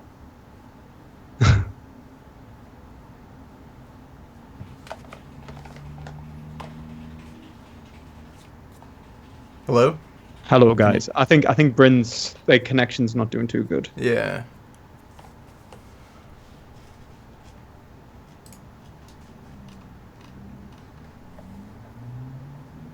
Yeah, I guess my real question is if we're the argument from marginal cases in its conclusion already says that most traits can be equalized, not all, and that is a very big difference. If we were to say that most can but not all, then we could allow that some people shouldn't be vegan if we accept a descriptivist, subjectivist framework dependent upon the metaphysical position that is true. Obviously, as a moral objectivist, I'd just say that you should value animals. I don't see what's so hard about that. If I was to say that no, an animal's value is grounded outside of my opinion or my disposition towards the animal, and that's something that you should accept, I think that's a much stronger case regardless. If I could just go, well, I don't actually care what you think of a chicken. The chicken is valuable in and of itself. Now, don't get me wrong, you just don't have to accept it. I do need to make a video. Next video I'm making is my objectivist ethics. But if that's the case, then if objectivism is true, then it's a more preferable argument to begin with. So, I mean, how many people here have actually even considered objectivism, or have mostly people just rejected it because of, potential arguments that they've heard in the past, like Hume's law? I mean, it's a very common argument to reject objectivism, but it's been overcome. Okay, I don't even understand how that would really matter. Well, because I'll be able to say that in all cases, animals have value. Look, so I was disconnected there for a little bit, but the problem is that if you're going to give us that disjunction requires some kind of argument. And so, no. Obviously, I'm not grounding. This isn't for now. I was waiting for you to connect. I was just talking there.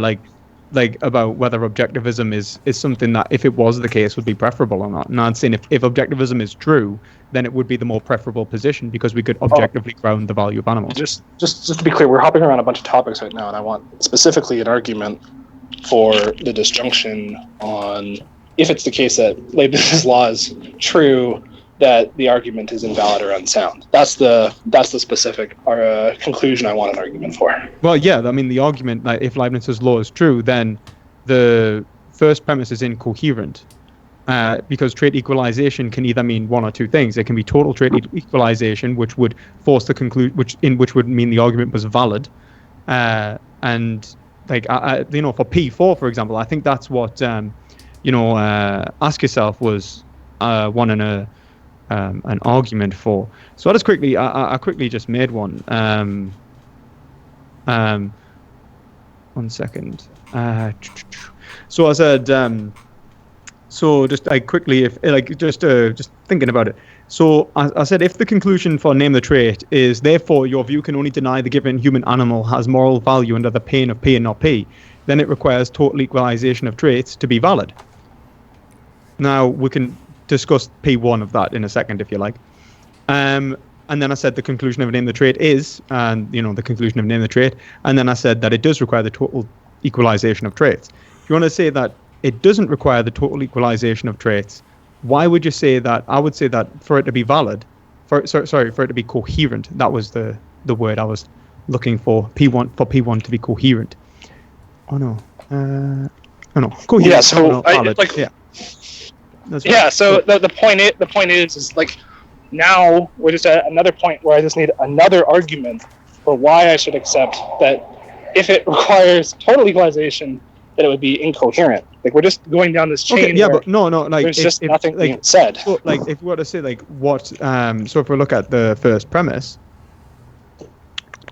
of the argument, where is the argument gone? So if your view affirms a given animal is trait equalizable to a non-given human animal whilst retaining moral value. So if it's trait equalizable whilst retaining moral value, and a subjectivist can morally value anything, including any discernible feature between the animal and the human, then to say that there is a contradiction within caused by the trait equalization process when affirming that a non-human animal, a human is retaining moral value, would force there to be an absolute trait equalization. You see what I mean? To make that more clear. Why would it require an absolute trait equalization? Because if you don't totally trait equalize, then we can't say that all subjectivists who undergo this process will come out will follow the conclusion. Therefore, your view can only deny that a non-human animal has moral value under pain of P and not P. So, for one, we're starting to get into this point where there's like a total lack of like any structure to the inferences here.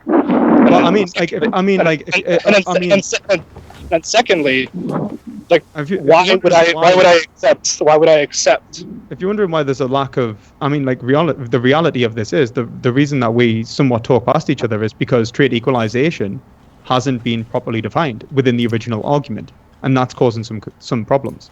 If it had been properly defined, then it would be a lot easier. So I'm saying there's two ways to interpret it. Yeah, the point is that. But would you say, are you arguing? Just to clarify, we're just following down one of the chains of why one of the interpretations would be incoherent.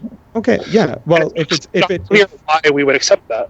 Well, yeah, okay. But if you say that it's not total trait do you accept that it's not total trait equalization? Is that what you're arguing?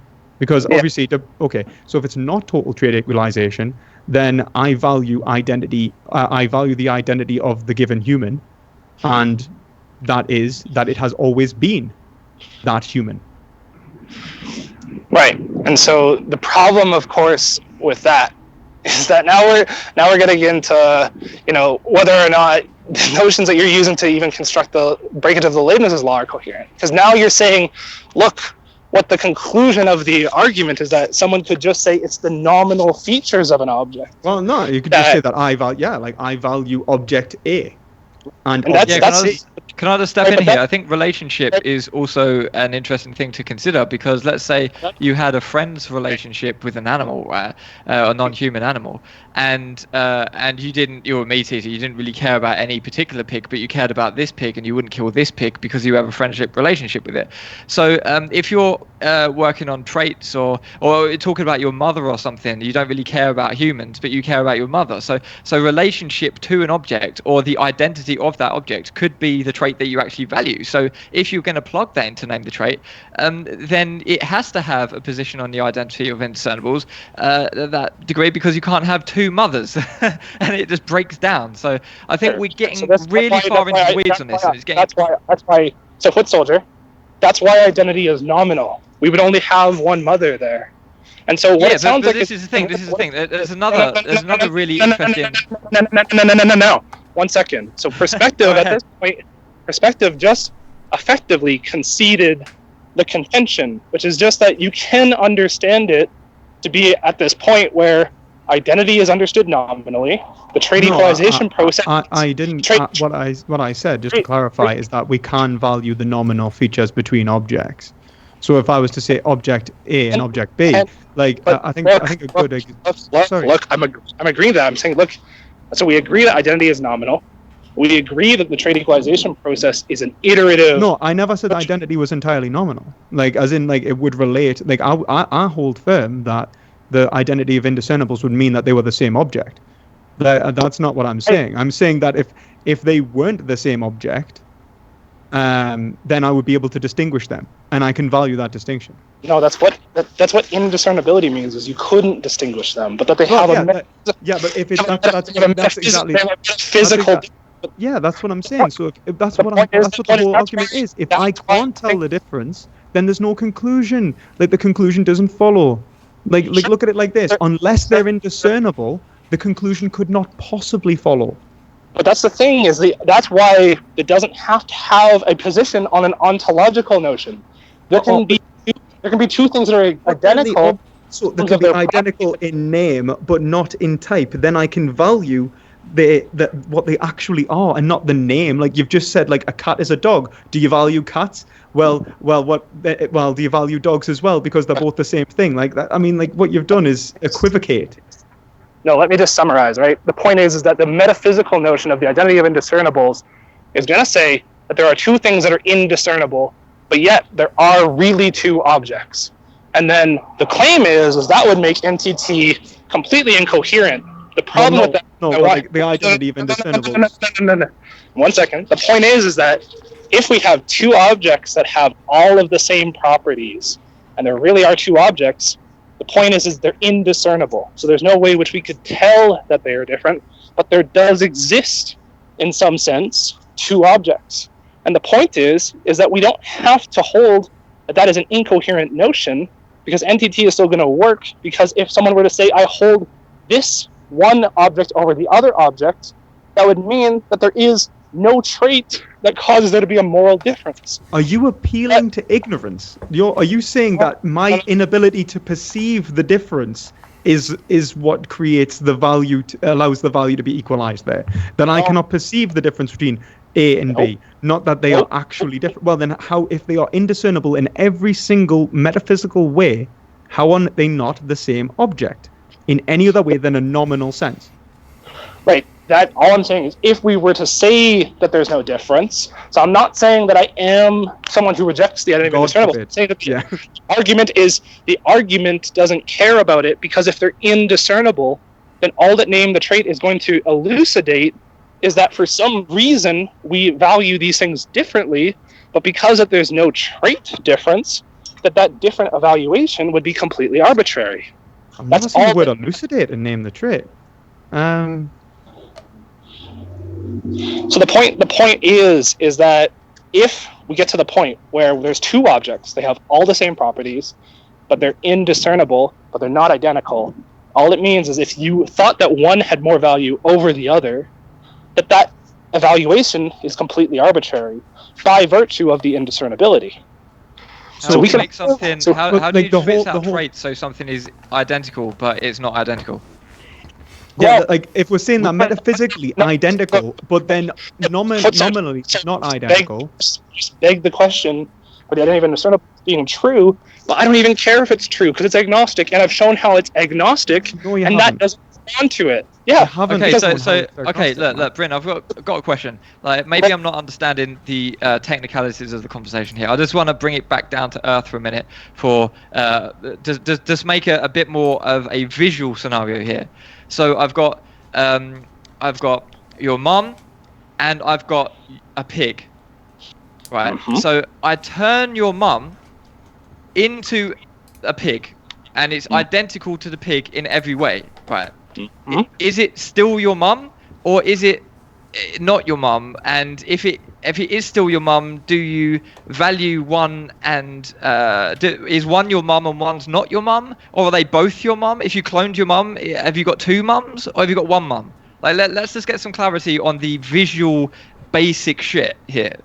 Yeah, so there would be a nominal sense in which it's still my mom, but overall, what we have is two pigs.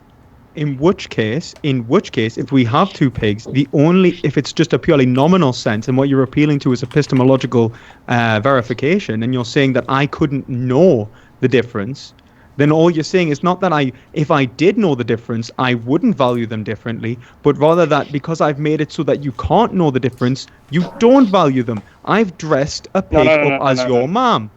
No. You can value them differently, but all that is to say is that I value things arbitrarily. Well, Which doesn't make the argument invalid or incoherent. Well, they could be arbitrary. Where did the values originally where are they originally derivative? Are they from the beings themselves, or are they from the subject? Because if they're from the subject, then it is arbitrary, is it not? It's based upon my dispositions towards the objects. No. Is it not? Okay. So then, well, are you rejecting subjectivism? Because I would say that name the trait would be a much stronger argument if we reject subjectivism. In which case I'd say I'll tell you the trait. Starting from the premise of like subjectivism is true, derive that moral evaluations are arbitrary, because that's by definition not the case. Well, it can be made. It could be based upon any psychological disposition from the agent. So, like, if they what if I really like the number 7 version of my mother the best, and I choose to kill the rest and have one mom? Or let's say like the tragedy of being unable to choose between the two mothers causes a hurtful situation for me, and so I am forced into a moral dilemma in which I have to pick between mother A and B. I know that mother A has always been my mom. Mother B, I don't. Then I would value mother A. If I can't tell the difference between either of them, the tragedy is irresolvable epistemically. But if it wasn't irresolvable epistemically and we didn't appeal to ignorance, then we could say I would value the mother that has always been my mother. So what you've done is you've dressed a pig up as your mom. Look, the point is I'm being very charitable with the amount of time I'm letting you guys talk. But there's not much being said. I understand. You've been a good guy, man. You've been a good guy. And I need to go for the moment. I would be more free tomorrow or Saturday or Sunday. We said we'd have a debate. If we want to straighten up. But the point is breaking this conversation down. When we regroup, the point is that what's being asked for is some kind of substantiation for P4, and some kind of substantiation for, I think it was like premise 27 or something like that. Those two things I don't think hold, and those things need support because they're just thrown into the poly. I mean that's fine. If we look at the syllogism was wrote in like I think 30 minutes under the grounds that like ask yourself would demand a syllogism, and I think the whole point is that like they just wanted to put a syllogism together so they could actually have a conversation more than anything. Now, you're obviously capable of having a natural language argument, so is Vegan Gains and so is Footsoldier. I mean, we've just spent this whole time having, I would consider, a fairly productive natural language argument. So the whole point is if we can have a natural language argument, then formalizing the argument, so long as we can understand the inference structure of what we are saying, is essentially a waste of time. And I think that's what we've been saying from the start. Right. The point is not that I need some kind of like rigorous like FCL. No, you don't. All I'm saying is there needs to at least be an argument for P4, And so far, there hasn't one given. I'm happy to. Obviously, I even said like I'm happy to discuss the notion of trait equalization and whether if it's not total trait equalization, does the conclusion follow? And we've just said there, like I've said, to say that it does follow would either be incoherent or it would be an appeal to ignorance, Right. and then. But neither of those things is true. So in this discussion, yeah, we'll have to follow this discussion. Like, yeah, I'll just recap before I leave, and then you guys can have the final word with Wiegand gains, of course. But just to recap, if it were the case that the identity of indiscernibles were broken and you have two objects, they're still indiscernible. And so all that name the trait will show is that the evaluation in that case would be arbitrary. But if we're being charitable to the argument, the way that the trait equalization does work is nominal and iterative. So it doesn't require full equalization.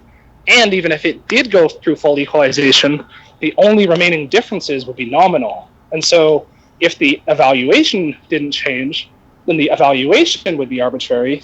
But moreover, what the argument is really getting at, and Wiegand Gaines mentioned this, and you even mentioned this, so there's a charitable interpretation of the argument, is just that what we're looking for is the specific set of properties that ground moral value. We're not looking to analyze a thing that is fully equalized.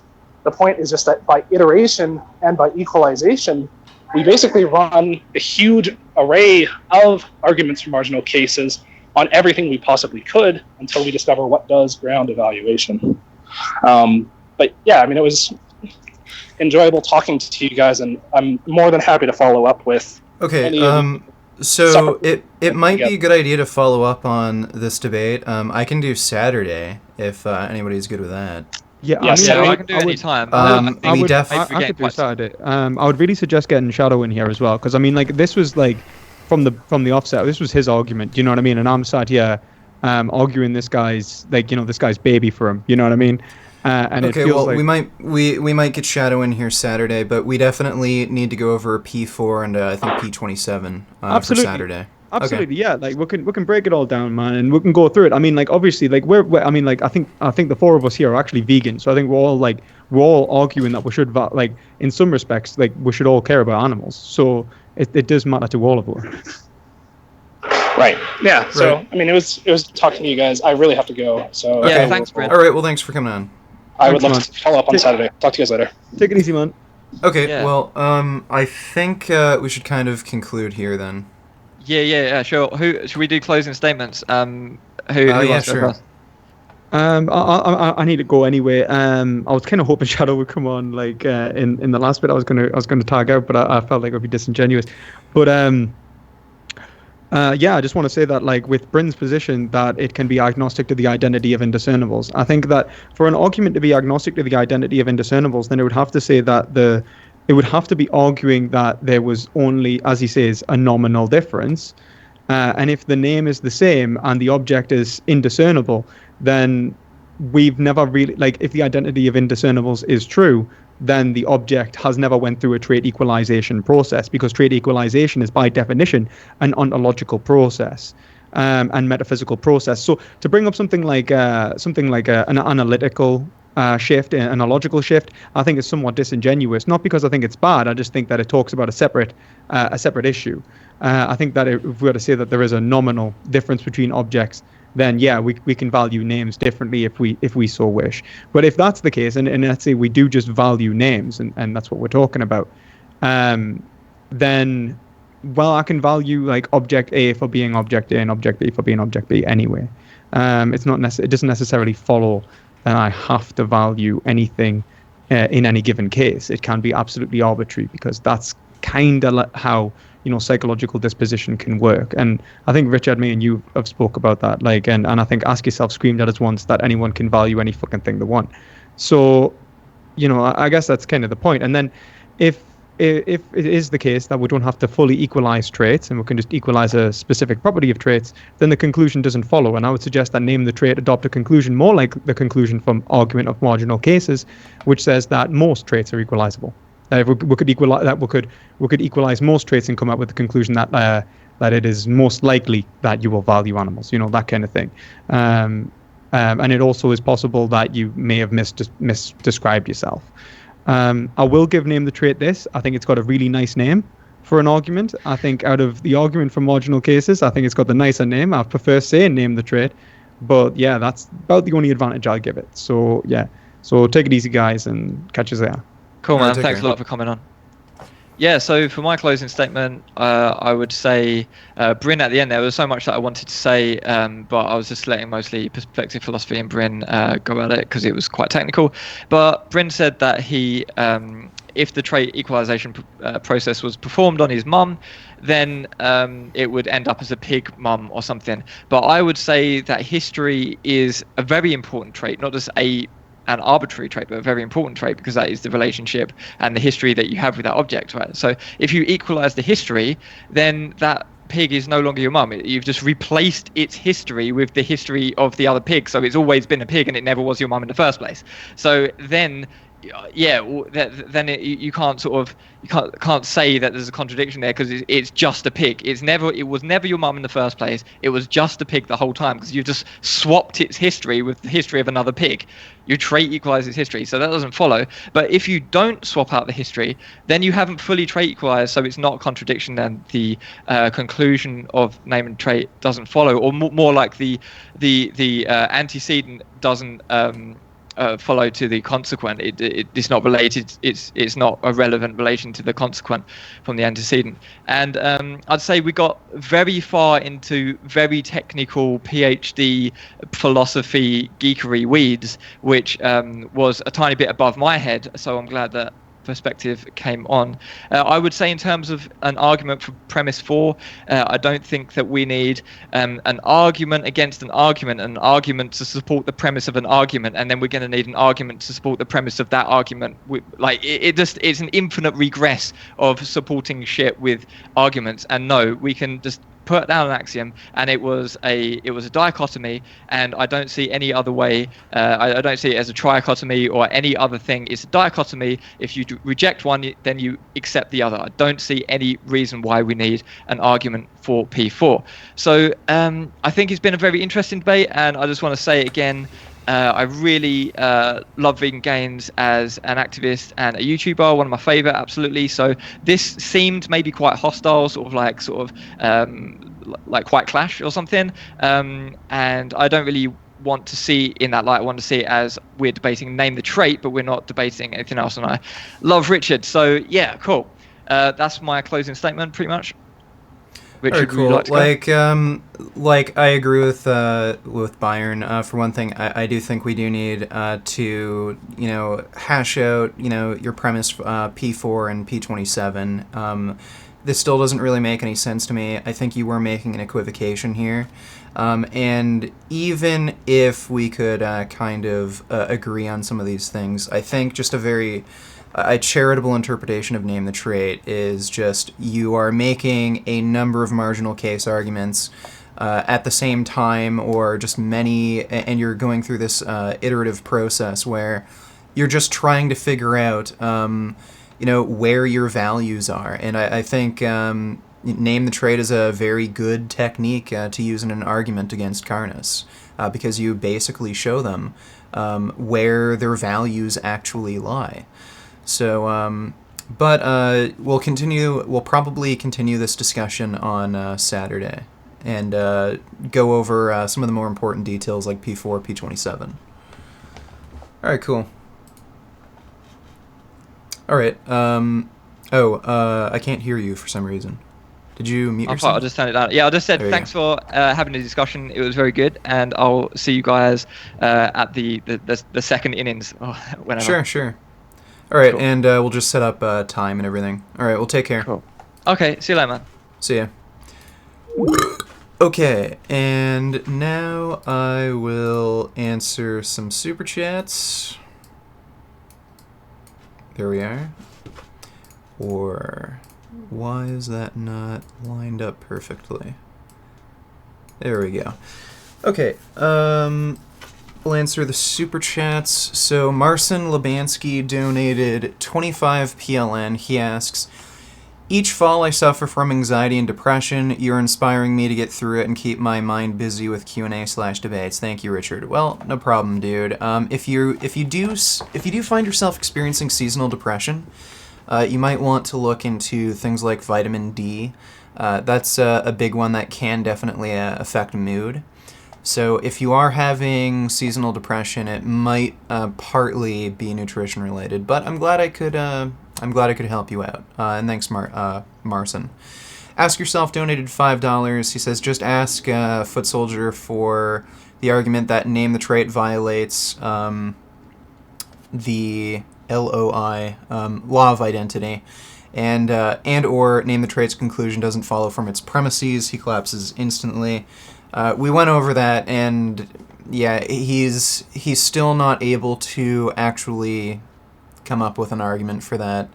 But I think with the debate on Saturday, it'll be a lot more focused, so hopefully we can kind of hammer that point more. But thanks for the donation, Ask Yourself.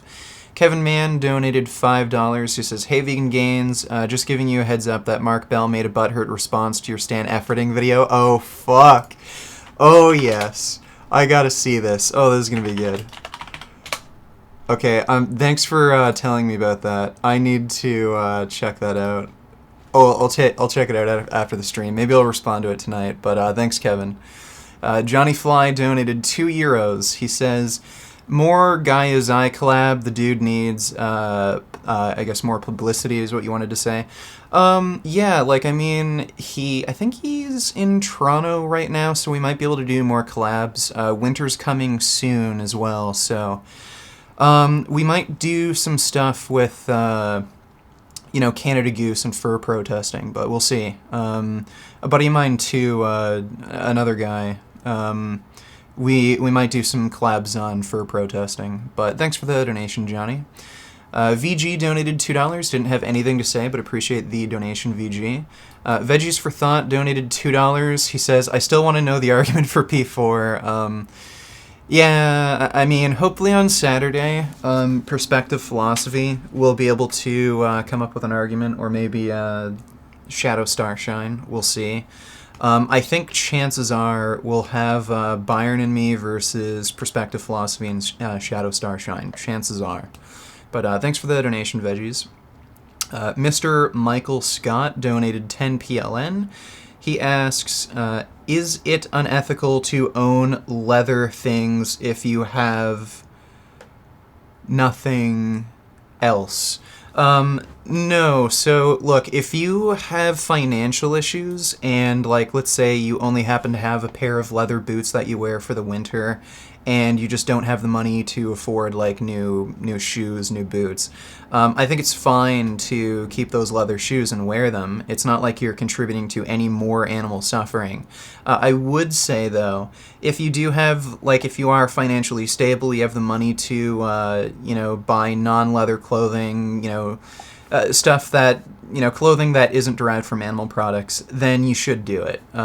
You are in a way saying that wearing leather is morally acceptable, when I think we should encourage people to move away from leather, even if they are wearing leather they bought their leather or animal-derived clothing from a time where they weren't vegan. Just wearing it is kind of promoting this idea that it's okay to wear leather. So, if you don't have the financial ability to replace animal-derived clothing, then I think it's fine. But if you do have the ability, then you should do it.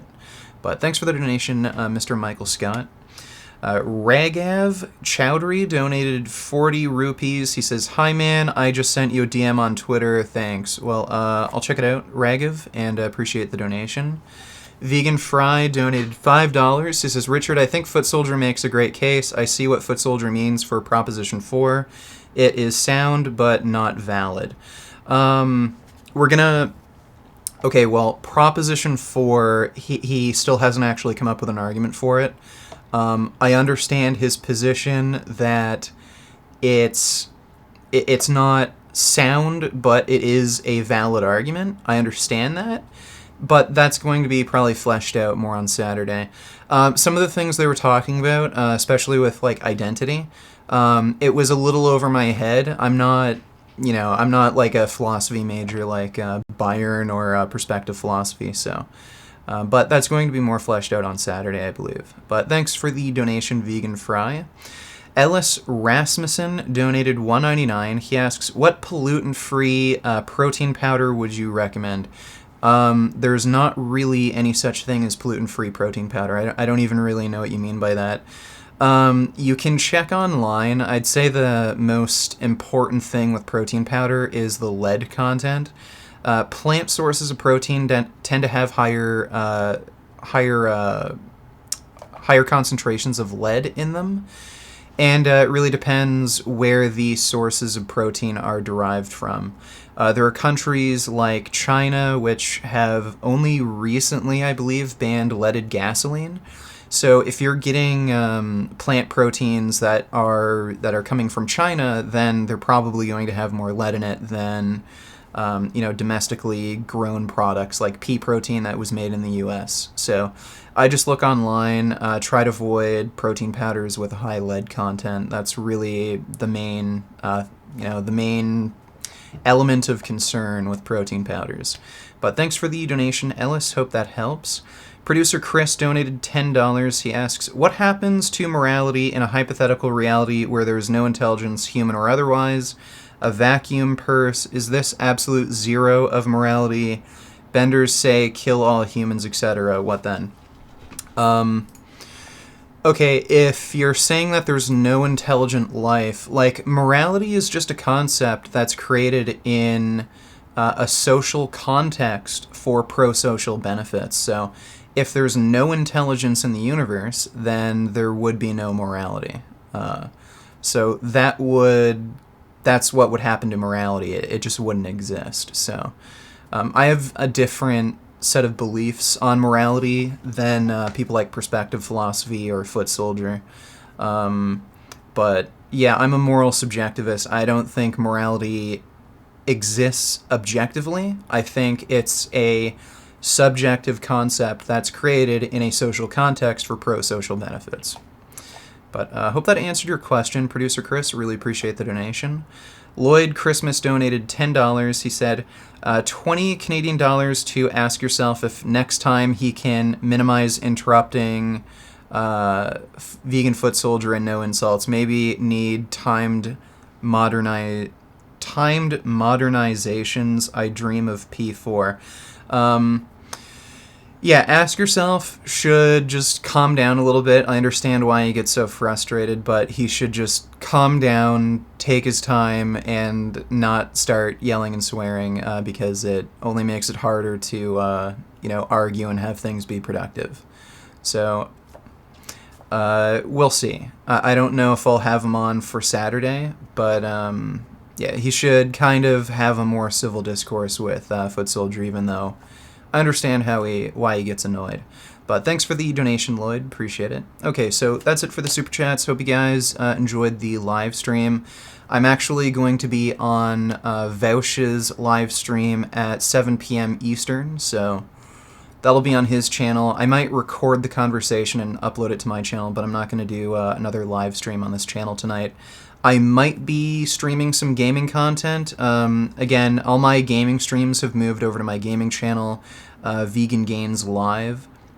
So if you're into gaming content, check out my live channel. And yeah, as always, keep making those vegan gains and have a nice rest of the evening, everybody.